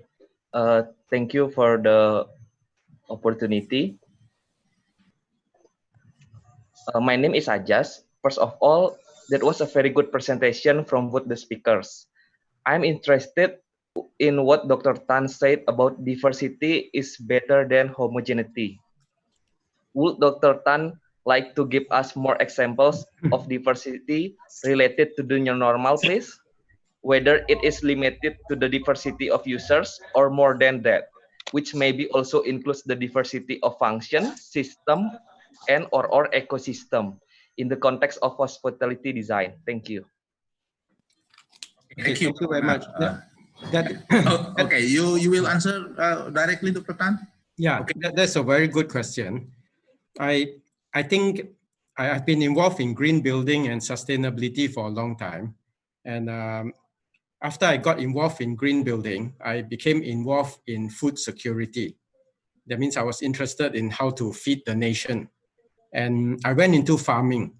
That means I started rare fish and things like that. And one thing I realized, I have fish ponds, and I put all the same type of fish inside. And I think you got ikan tilapia. You have it in Indonesia as well. So at one time, ikan tilapia was very strong fish. No disease can kill it. Suddenly, a virus appeared, and this virus killed all the tilapia. The other fish were not affected. Lampang, curly, all of them survived, but the tilapias died. And I did research on it, and I found out that this bacteria only emerged the past 10 years. Before that, tilapia had no enemies. And then I realized that by putting so many of the same type of fish together, it actually brought the enemy to it, and the enemy sort of killed them all. And the same thing, I also have ayam hutan. I have a farm where all these ayam hutan actually protected, but they live wild. So I noticed that when they give the babies hatch and they get a lot around my farm, then the musang will come, the enemy will come, the ular, the python will come. And when the numbers drop back down, the musang will disappear because it's so hard to catch. So one thing that I realized is we look at the COVID and how it has affected America. In Washington, D.C., the nursing homes were the first to be hit. Elderly people all living together. And when one person caught it, many of them died. So we actually work on wellness and elderly home projects. And we start to realize that it is too dangerous to send my parents there or to send my grandparents there, because the chances of dying is actually higher, because the moment somebody catches it, they will all get it. I saw a model of housing in Melbourne, Australia, done by, it's called Nightingale. It's in Fitzroy in Melbourne, where they build condominiums or apartment. And the model that they follow is they select who is allowed to buy a unit there. They select people from the elderly, and they select some who are very young, because the young people will help the elderly. And they always make sure that there's always like a teacher or policeman or somebody in the group. So they actually they actually put on the internet saying they are doing this new development. There are maybe 120 units, and ask people to apply. So when they all put down their job, what they do and so on, then they select a mix of people. And they have already finished 2 projects, and nobody has moved out. Everyone has stayed on there, and they are all living there happily. So I think there's room for not homogeneity, but diversity. Now, I don't know how that works for hospitality, but in terms of design-wise, we find that, and also looking at ecology, by putting together all the same type of animals or same type of fish, it actually attracts a lot more chance of a bacteria to wipe them all out. I think in Malaysia, many years ago, we were very strong prawn farming. And a white spot disease came and it wiped it all out. And it never came back, because we had so many prawn farms on our coast areas. And when the disease came, it just wiped everything out, and till today has never restarted.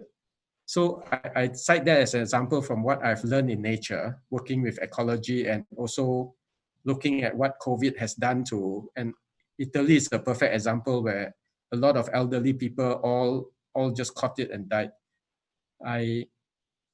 That's my point of view. Yeah, maybe Tony has some additional points. Yeah.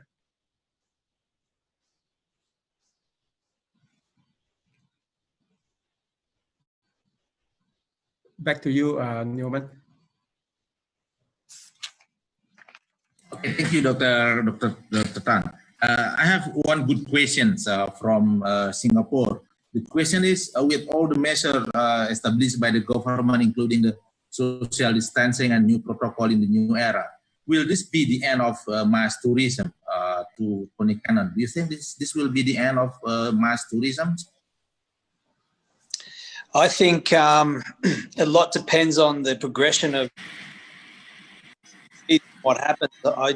I think that you know, if there's the disease finishes in 1 year, 1 year after that, people will forget it very quickly, and things will bounce back to what they were in a reasonably quick period of time. People, and a lot of that also depends on the this length of this problem.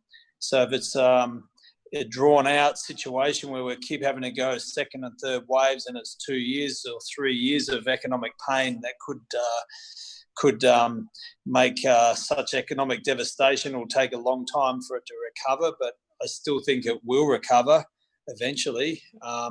People will always seem to be optimistic, and they like to forget bad times and bad things, and they also like to be together and be communal. So I just don't think it'll be the end of mass tourism, but I do think it will be, if you know, hard to get back to the levels that it was, because I don't think they're going to relax these social distancing rules, and the international travel will be a much different thing forever, I believe, because that's been responsible for the spread of this virus.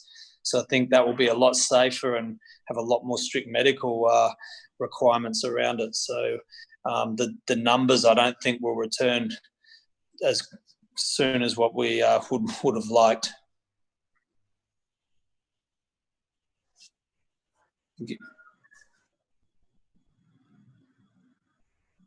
Hello? Yes, Tony, yes. Yeah. Okay, in relation to your response, there are two more questions in relation with those questions. Are we overreacting with current situations? Sorry, what did you say? Are we overreacting with the current situation? Are we overreacting with this pandemic? Are we over yet, or overreacting? It's very hard to say, because the experience of different countries is so different. And so you look at Italy, like when we went into lockdown in Australia, the only reference we had was Italy, and it had a devastating effect on northern Italy. And we just saw daily videos of people begging us to be serious about the problem. So, and then you look at other countries, and hasn't really affected, even like Indonesia. It's sort of, for the scale of population, it hasn't really taken hold there like it did in Italy or America. So there's some countries that have really had it bad, but then other countries have seemed to have been a very different experience for different countries. So in terms of overreacting, I think the governments didn't have much choice but to do the response they had.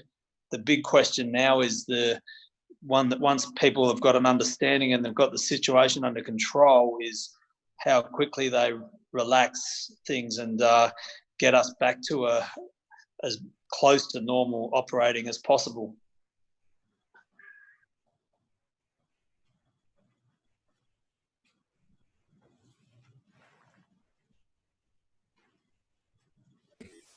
Okay, thank you, Tony. We have some more questions, both for Dr. Tan and Tony Cannon. One question is about occupancy will this be, will this pandemic means we have to reduce the occupancy of our existing facilities? Like now in Bali, there are 7,000 hotels. Do we need to reduce the occupancy rate of the hotel to respond to the social distancing measures?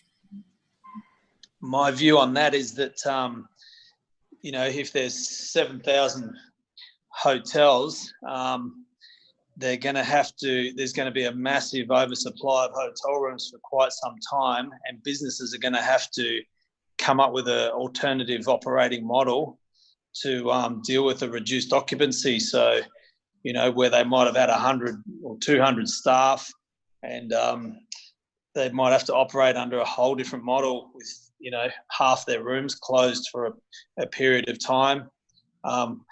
There should be, you know, hotels need to come back in a phased way. So if they've been closed, you know, you can't just open up your whole hotel at once and expect to come back to 100% occupancy. In the case of Commune Bali, when we opened from scratch, we started with 33 rooms, and then after we got those full, we built another 33, and we added extra rooms in stages, and it took 4 years to come up with our total capacity of 106 rooms, and the occupancy followed. So I think hotels will need to come back in a staged way and not bring all their rooms online all at once, to sort of keep their costs down. The management of costs and their cash flow is going to be the key to their survival, and I think many won't survive, to be honest. Do you have any other opinion, Dr. Tan, about the hotel side? I think the hotel and hospitality tourism sector are perhaps in the worst shape of any other business. I think it's going to be very tough days ahead, maybe for another year or two. I look at the macroeconomics.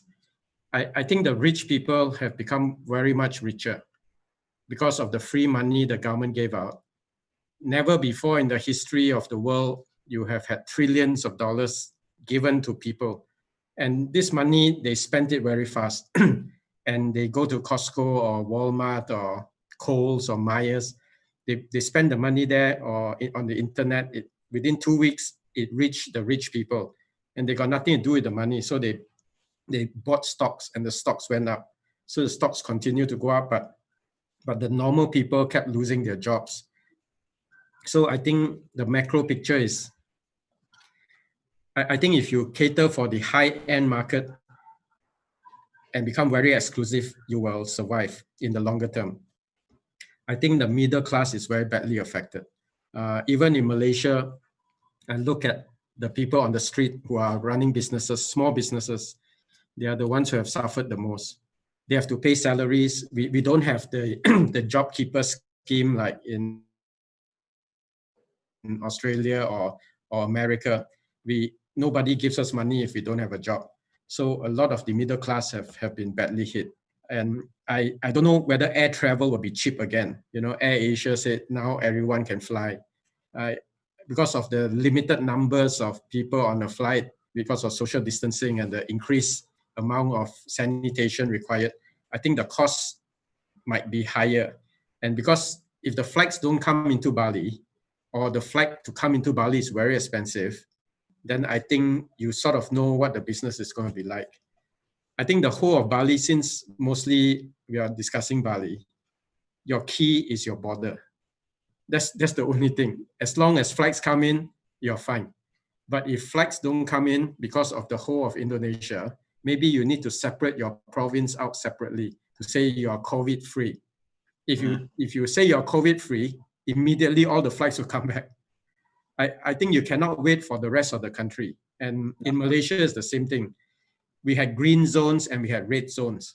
So we left the red zones closed, but the green zones, we took away all the restrictions and we are back to normal. I think you really need to push that ahead. The longer you wait, the more businesses will die. And maybe that's where the Institute of Architects in Malaysia is very active with the government. We advise the government on regulations on how to save small and medium enterprises. We have a lot of discussion with government to input to the government how to get past this thing. I think as ERE, maybe you can look at your province. Don't worry about the rest. It's every man for himself. It's like that. You have to find a solution. You're in Asia, nobody's going to give you a handout. We are not like America or where you get paid even if you're out of a job. Here, you really need to step out, do it yourself, and take Bali as a province, as a safe place. Come up with the sign, Bali Aman, Bali Zero COVID. I think the moment you do that, 2 months later, all the tourists will come back very fast. You have to do it. And it's got to be truthful. It's got to be honest. If there are 10 cases, just say today we had 10 cases. The next day, if there are 0, you put 0. If the next day there's 2 cases, you put 2 cases. But at least people see it and they trust you. I hope Bali recovers. It's got everything to succeed. But people need to take it into their own hands, do something about it. That's my view. Yeah. Thank you, Dr. Tan. I have a comment from one participant, from Benjamin Pandi. He said that architects create their design based on human behavior. When human behavior change, then the design will also change. So nothing special with this outbreak. What do you think, Dr. Tan? Okay, from young, I've always watched science fiction movies, okay, of Star Wars and 2001: A Space Odyssey. I look at people who live in space. Space is like a very alien environment. Everything out there will kill you. And I look at their uniform, it's very plain and simple. It's functional. I think we need to start to go back to very, very functional design.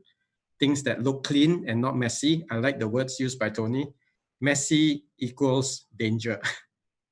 If you were in space and you were wearing a peacock dress, you would probably be the first one to be killed by the aliens. But if you start to look at the future, I think design will play a very important role. Material of clothes, maybe it might be less absorbent for bacteria to stick to you or viruses. I don't know, but I believe that it will all change. And don't think it will not happen again. We had SARS 15 years ago. It will just get more and more in shorter periods. So it could happen another type of COVID, another type of coronavirus. And we cannot afford for the world to shut down every time.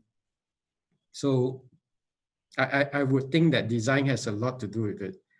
I throw out the idea of the caravan, because here in Malaysia, the people spend money on 2 things, the most expensive things. Number 1, in their life, car to get to work, and 2 is a house.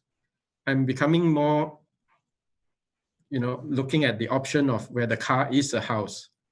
And I don't know in Bali, if you fly in and somebody starts this business where you got all these COVID-free vans, camper van, and in your beautiful resorts, you can just, on the beachfront, it's not an illegal building. You don't need to get izin pembangunan. You just park on the beachfront, and then after a while, if they want to stay longer, they can stay in the hotel. So this is the old caravan park thing in Australia, where every summer, literally thousands of people drive to the beach and they enjoy the best beachfront properties. And I think all you need to do is to provide services, a place to eat, and entertainment. So maybe that might be something that you can look at. And I think it's got a lot of potential that as designers, we should design, vehicles that are also places where you can live. Okay, thank you, Dr. Tan. For a question for Anthony. Travel is about fun. With all the protocols, with all the safety standards, how will we have fun in traveling? This is from Ahmad Nasution. It's about fun.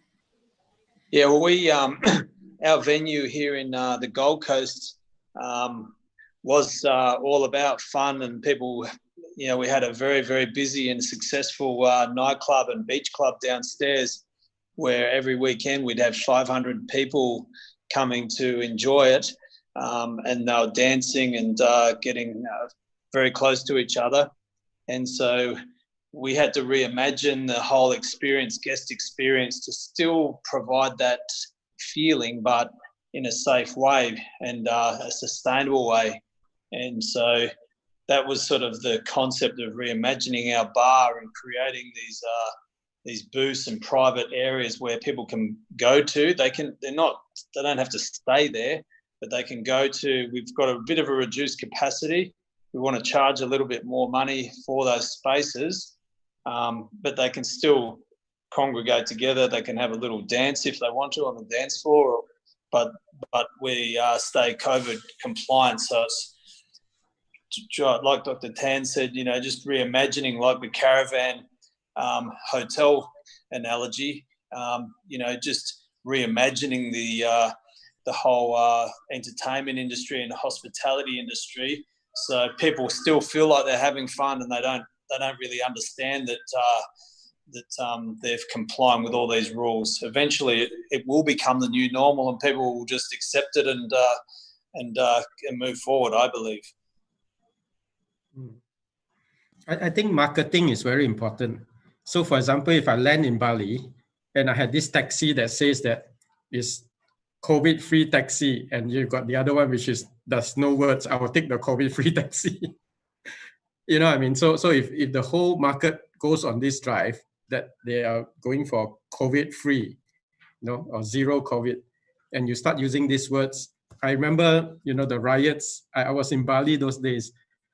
There was this saying when the Suharto government collapsed and there were riots, but everyone kept using this phrase, Bali Aman. I don't know if you're old enough to remember that. I know Pak Nyoman Mioga is there. I can see you.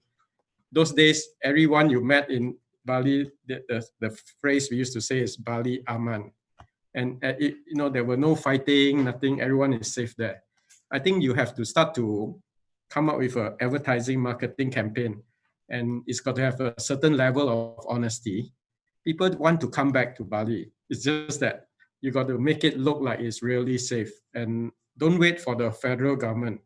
Do it in your province. Thank you. We are good in marketing, Dr. Tan. Yeah, the best in bullshit. Yeah. You said that, not me. Okay. One important question about fun. I will continue from the previous one. Swimming pool. Will swimming pool still be relevant in post-pandemic era?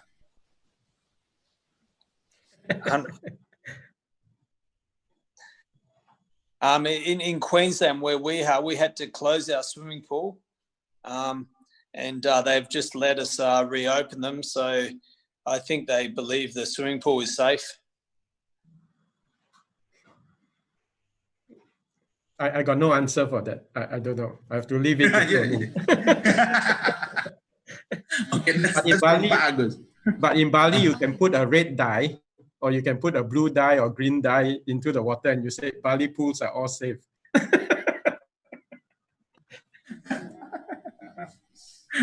Okay, let me check for other question. I don't know, maybe I'll have some more questions. About government roles in tackling these pandemic problems in economic, not in medicine, in economic.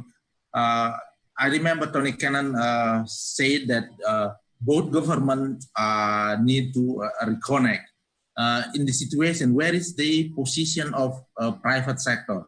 You said that Balinese government should work with government Australia, should implement Australian government standard.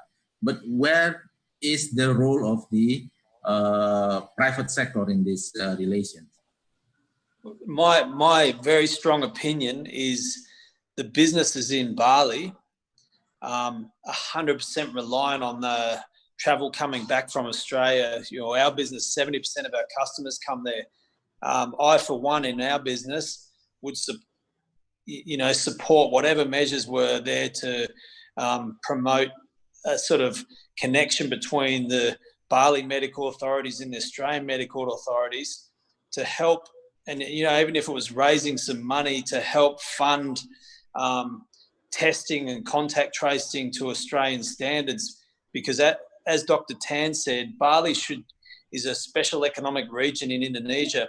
It relies 100% on tourism, and there's billions of dollars invested there on tourism. And the cost, the COVID-19 test, there's 3 million people in Bali.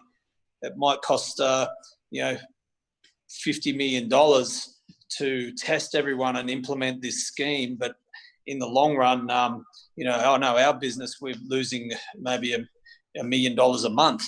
That's one business. There's billions of dollars being lost in Bali. And I think all the businesses need to get together and work with the local Bali provincial government and medical authorities and get connections with the Australian Chief Medical Office and try and work on a program that and some KPIs that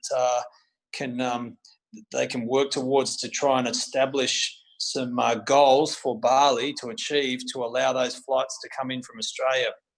As an example, New Zealand and Australia are currently working on this travel bubble plan. But for that, I've been watching the toing and froing between the two countries, and New Zealand doesn't want Australians coming in until there's no community transmission of the virus. They're okay if they can see them coming in from international travellers and they're tracked and they're coming in and they're properly quarantined, etc. But they don't want them coming in, like in Victoria in Australia is the one state where there's still unknown community transmission going on. So just seeing how careful Australia and New Zealand are between each other, even though there's very few cases left, gives me an indication of what they might be expecting of Bali to allow international travel to occur there. And I think it's really important for the Bali provincial government and the businesses in Bali to join together to get a task force or something to work with the Australian medical authorities to set some goals of what needs to be achieved in Bali and then work out the cost to do it. All of this is a money exercise. It's about how much testing and that Australian government's going to want to see the testing rates, the equivalent of Australian testing rates per head of population. They're going to want to see the similar levels of contact tracing, and they're not seeing that at the moment. They don't trust the figures coming out of Bali, and that trust needs to be established. And it comes down to a lot of foreign-owned businesses should be getting together. We're trying to work with the consulate there, but we just don't seem to be getting any traction. And this is really important to re-establish the travel ties. And Bali's life depends on it. I can't believe it's not happening more closely with Australia in particular. So that's my comment. Right. Can I just add to that? I think this is a very timely webinar. And you have heard from Tony, and there are people who have invested money there, and a lot of your jobs are related to it too. You have to start to take action. Nobody is going to help you. And looking at China, it's they got out of the COVID thing, and suddenly Beijing has it again. It's not going to go away. So you might as well take up an offer to do massive testing. The cost of testing has come down a lot. Do the testing, put out the results, and no place will be COVID-free forever, but it's COVID safe. I think that's all you need to do. Bali aman. You can get the people to start to come back, and otherwise all your businesses are wiped out. Yep. It's like that. It's survival. That's a very good response. So this means that Bali is still interesting for investor. A lot of my friends ask me that question because they are afraid that they will lose their job in designing hotels, in designing facilities. What do you think because you both of you are living outside, you can see Bali is still interesting for investors. My opinion on that is that a lot of people will probably be looking at Bali and hoping that it does get wiped out and be able to buy some. I mean, long term, I have huge faith in Bali. and it's going to come back at some point in time. It's just when and how many businesses will be wiped out. But out of every business that's being wiped out, there's, you know, green shoots come out of that and things do recover. I've watched Bali go through 2 very difficult times in my life, and you know, with the Bali bombings, and I saw the devastation that caused the businesses, and I did see how quickly it recovered as well. So it recovered very, very strongly. So I do think it will recover. It's just how long and how many existing businesses are going to lose their business in the process. I think Tony said it correctly. Investors are just waiting for some fire sale. Because like I said, the rich have continued to be very rich. And Bali is Bali. You'll never find another paradise like that. So when businesses go down, these guys will swoop in and they will buy properties. So in terms of life after that, I think there's always life in Bali. But you need to try and save some of the jobs and the people that are already there, that have invested in your country and your island. Yeah, there's a bright future, and just have to come out of it. Thank you for your optimistic response, Dr. Tan and Tony. I have one more question. This one is for Dr. Tan. If you have a choice to stay in well-established hotel and in your own home, which one do you choose in time to come? Please elaborate, Dr. Tan. Stay in a what? A hotel? In a hotel or in your own home? I always like hotels because, you know, they provide things that your house doesn't have. So you don't always need to own everything. When you own something, it's got its own problems. So I think hotels will always have an appeal. And if you buy a house, you've got to go back to the same place every time. But if you go and visit a hotel, you can stay in every latest new hotel, you know, and get the experience of it. Of course, you'll have your favorites, and you'll always go back to your favorites. But I would stay in hotels. I think there's still a lot of future in the business of hospitality, and I'm just a bit worried about Airbnb and, you know, the shared economy. It might have come to an end. Because when you go and stay in those type of places, you are not sure about the sanitation, you're not sure whether it's COVID-free, and you don't know who was staying there before. You know, they got no record sometimes of tracing of who comes in and parties in the house or in the villa. But if you go to a hotel, you sort of know, because they got this. You got to do contact tracing.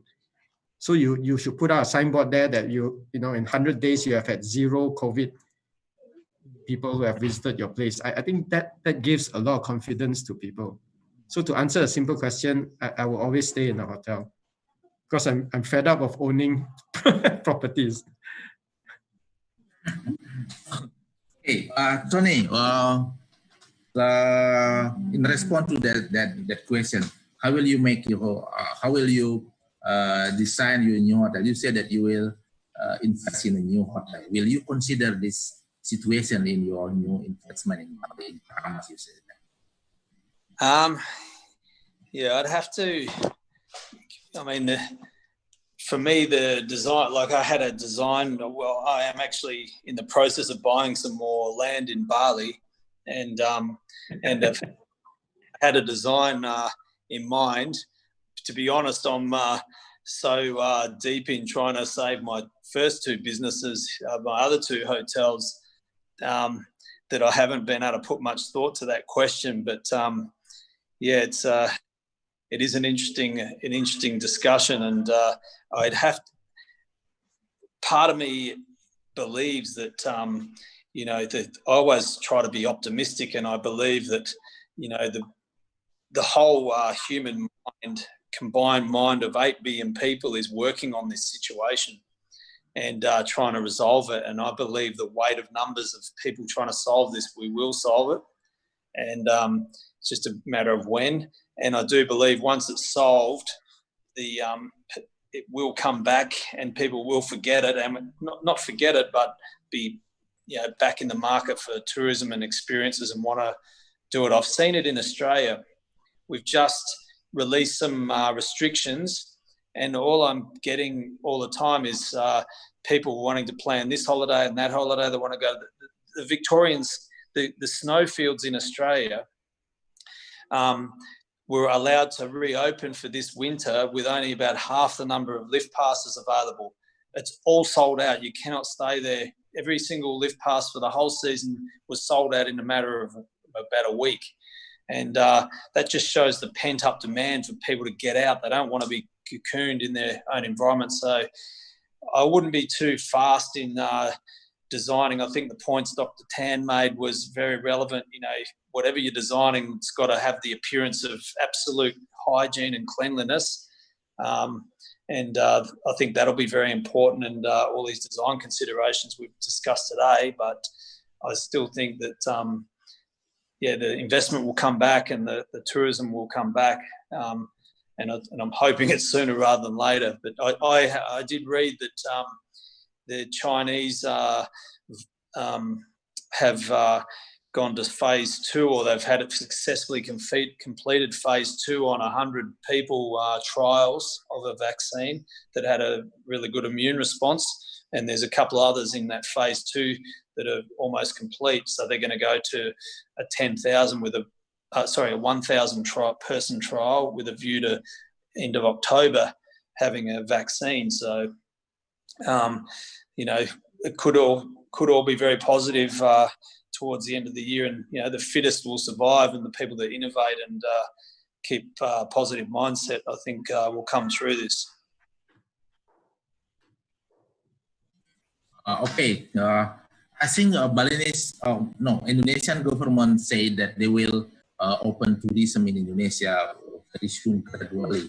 And I think the hotels and the hospitality sector should respond to this announcement. So what is, in your opinion, the consideration should be taken by the hotel managers or villa management in opening the property to tourists? My opinion on that is Indonesia. I'm just looking at Bali itself. If Bali opens its tourism to the international and the world, and people start flying in from all these different countries, to me, that will probably create more virus spread and be a big problem and delay in many ways, delay the situation. I think Bali has to do a few steps and do it in a methodical way. First step is to contain it inside Bali.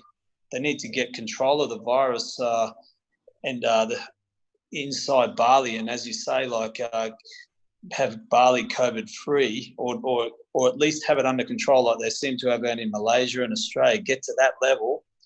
Then when they get to that level, they can start having international travel bubbles with other countries at the same level. Not with I've seen a plan to open it up to a whole lot of countries, but none of them are at the level that New Zealand or Australia are at.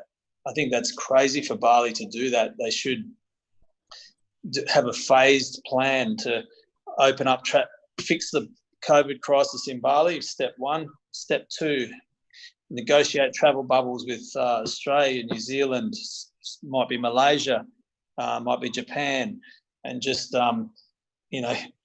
keep it to places where they know the people coming on their planes are not going to be carrying that virus.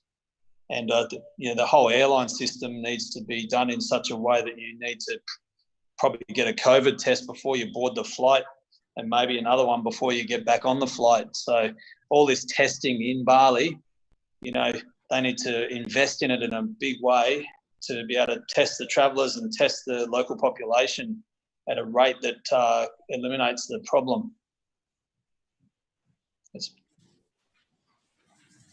Dr. Tan, in existing hotel, what do you think they should do if tourism is open by the government? Exactly what Tony has mentioned, and I think we have sort of said it. You need to have testing, you need to have credibility, and you need to tell people the facts. That means if you have tested and you say that Bali for the past 30 days has been COVID-free, or the numbers are very small. Let people make their own decisions. And you're right, the airport needs to be totally revamped. Bali's business, the money that comes into Bali is through your airport. It's very simple. There's no other place, maybe from Gilimanuk, but most of it comes in through your airport. It's very easy to deal with the situation. Build a very nice, comfortable place for testing so people don't have to wait 3 hours to get tested before they catch their flight. It's something that can be addressed, and it needs to be addressed that way.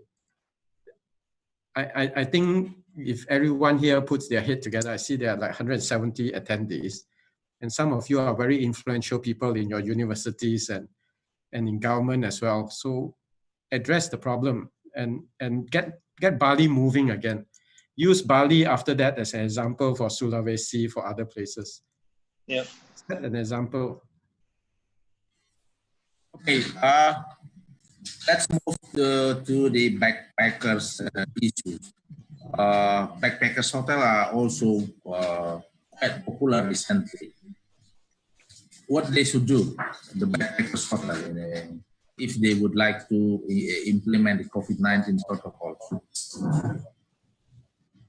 It's this is a very difficult question, and on the Gold Coast, half my hotel was backpackers, and our model was more on a young demographic here, different to our hotel in Bali, and a lot of those backpackers help make the bar viable. But what I found was, even when the government didn't tell us we couldn't open, the backpackers themselves were very scared in the room. So, they were, if someone was coughing in the room that they were sharing with, they were scared and they were coming to complain, saying, "Oh, this person we think's sick," and it became very, very difficult to manage. And eventually, the government came out with this, only 2 people per room rule, and they had to be more than 1.5 meters apart. So the traditional bunk bed model of a backpacker completely goes out the window.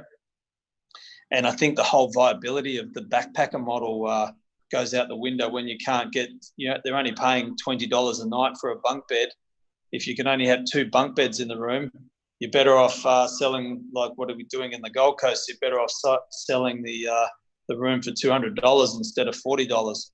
So the backpacker market is very, very tough at the moment, and I don't know the easy answer to that. The other problem is the backpackers come from all parts of the world, international, and mixed together. So a lot of the backpackers we were seeing here in Coolangatta in the Gold Coast was from Germany, Spain, Italy, France, all these places, and Brazil, another huge one, which are very hard hit places with this virus. So there's no way we could safely operate our business with those customers coming. And the last ones that were left, just before we locked down, all got calls from their mum and dad and told them to come home. So they could, they don't want them to be traveling at the mercy of foreign countries and have no money while this virus is raging. So they all left. We had the whole half of the building empty within the space of a week, and I don't see them coming back for a long time. We just completed a capsule hotel at the Kuala Lumpur Central Station, and very bad timing. They didn't even get to open, and they got hit by the MCO or the lockdown. And now I'm looking at those capsules. I don't know whether I would stay in them because the ventilation goes through one small little vent, and you don't know who has been in it before, and there's no way you can clean the whole ventilation system out. So I don't know what that business model is going to be like, but that's just another example of backpackers. But it was actually a very respectable capsule hotel, but even that I think is also in trouble. Yeah. So there are a lot of capsule hotels in airports as well. I would be very wary of it because of the ventilation system. The filters, unless they change the filter every day for a new customer, the viruses are all in it. Yeah. Okay, one important component in hospitality business is the staff. I remember Tony mentioned about he put well-being of the worker first. What do you think? How important this workers in serving tourists in this pandemic era? Mate, in any business, you live or die by the quality of your staff and the health of your staff. And as an owner, you know, your number one priority is to care for your staff and look after them and their safety and health, because the more you put into them, you know, they give that back to the customer, and if they're happy, they make the customers happy, and that keeps your business going. And so, yeah, when the COVID crisis started happening in Bali, a lot of our spa staff started being worried about, you know, the safety of treating other guests and all this. And, you know, we had to sort of really look at the sanitation issues and the way we were cleaning all the rooms after each guest. And, you know, most of that was more to concern of the staff, more so than the customer. The customer didn't care as much as the staff.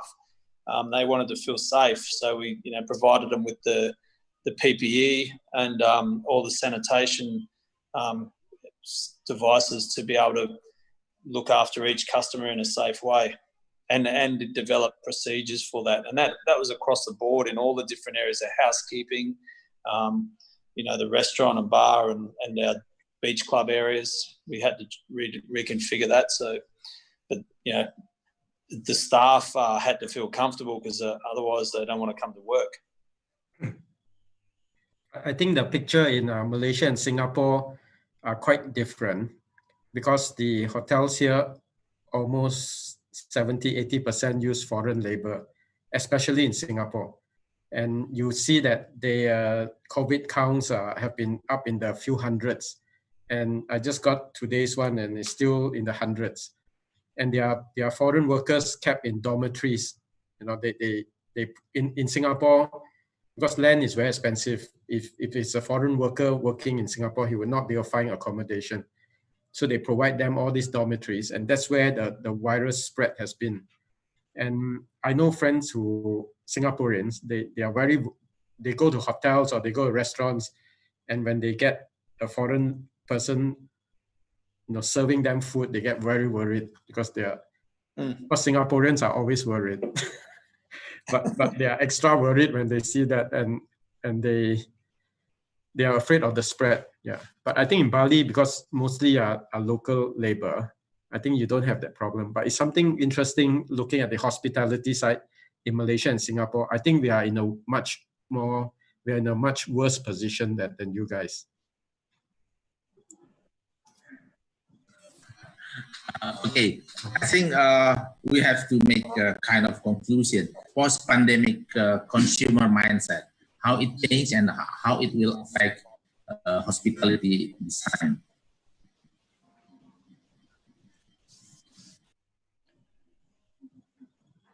Hello?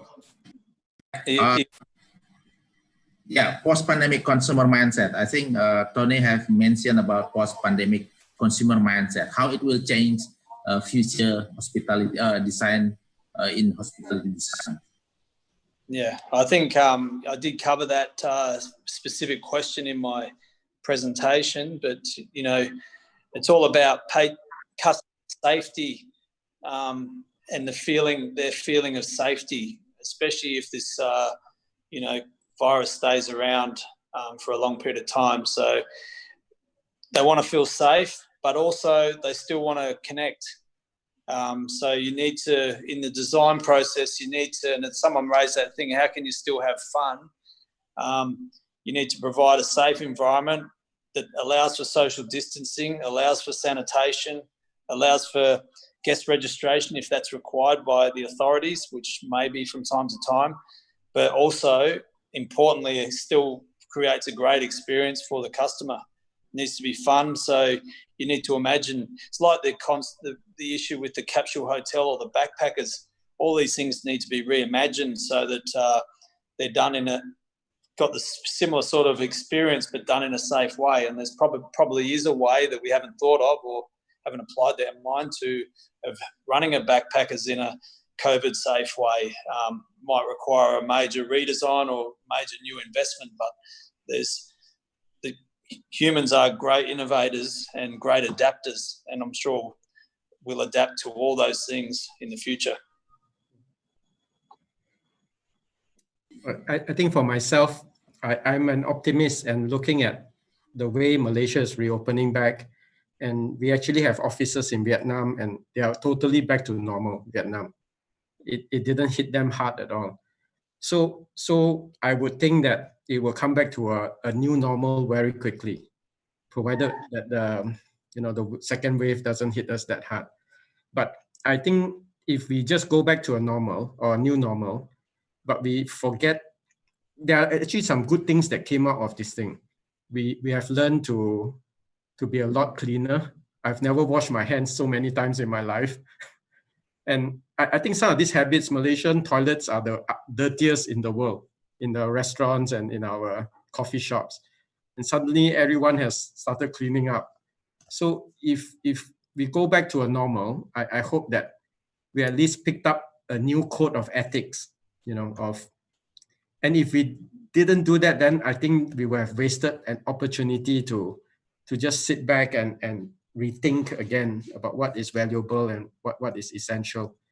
So in some sense, I know Malaysia is reopening quickly, and I see some of the bad habits already starting to reappear. And I hope and if they didn't learn anything out of it, didn't change or come out with a new code of ethics, I think it would have been a wasted opportunity. And then 10 years down the line, it will hit us again. But I hope that as we come out of this, we come out stronger with new lessons of what to do and what not to do. And yeah, so post-pandemic, I'm actually quite optimistic it will come back very quickly. But a lot of things need to be done, and it can be done. But I think, like in Malaysia, the government gave us some parameters. They deferred all our bank loans, so we didn't have to pay our bank loans for 6 months. They deferred our tax for 3 months, so we didn't have to pay our regular monthly tax. And they gave us those parameters so that we could try and survive, but we didn't get any money given to us as handouts, not much, only to the very poor. So we learned to take things into our own hands and do things. And the Institute of Architects is very strong in that. From day one, when it started to go into lockdown, we continue to discuss and have meetings with the government and to work with them, because we got connections all around the world. And we are able to work hand in hand with the government to open up the construction sites to get things back to normal. I think that's where you all need to quickly look at Bali as a province, and post-pandemic, just take things into your own hands and start to do things. Okay, thank you, Tony and Dr. Tan. From the participant, do you have any new questions? Maybe one or two burning questions to us? No, everything's good. This is a very interesting conversation we had today. Dr. Tan and Tony, do you have any last messages to us, if you would like to say so? Yeah, I just have one last message, and it goes to this point about Bali, taking matters into their own hands and trying to, become COVID-free and get our international travel back there. I've got quite a lot of connections in the medical world, and been working closely with some senior doctors and epidemiologists here that are good friends of mine. If there is people with connections to the provincial government or the medical authorities in Bali, I'd be more than happy to speak to them and try to link them up and start communications with Australian authorities to try to work on a plan. I think, I did make an approach via Nova to the Australian consulate office there, but didn't really get too far. We need to find someone driven individual in Bali who could, sort of drive this thing. So if anyone knows the right person or whatever, I'm happy to facilitate anything I can do. I'm not allowed to travel to Bali, so it's very difficult for me to deal with the situation by remote control. But happy to try and facilitate connections here. If anyone has connections back there, the right people. Thank you. Yeah, I think for myself, if you ever need help, I think in Malaysia, the Institute of Architects, we are all prepared to help you. And also maybe our medical side. I see a very influential guy there, Dennis Setiawan. He knows quite a lot of people in Jakarta, so maybe he can help connect, get something going there. Yeah. Okay. Thank you, Tony. Thank you, Dr. Tan, for a very interesting conversation. Thank you for your time. Thank you, everyone, all the participants, and thank you for all sponsors who support us. From the committee, any messages? No, any messages? Okay, that will be the end of our session. Once again, I would like to say thank you for everyone for joining us this afternoon. Thank you. Thank you. Nice to meet you, Tony. Nice to come and stay at your hotel. You too. Okay, I look forward to it. Take care. Thank you. Thank you. Thank you. Thank you.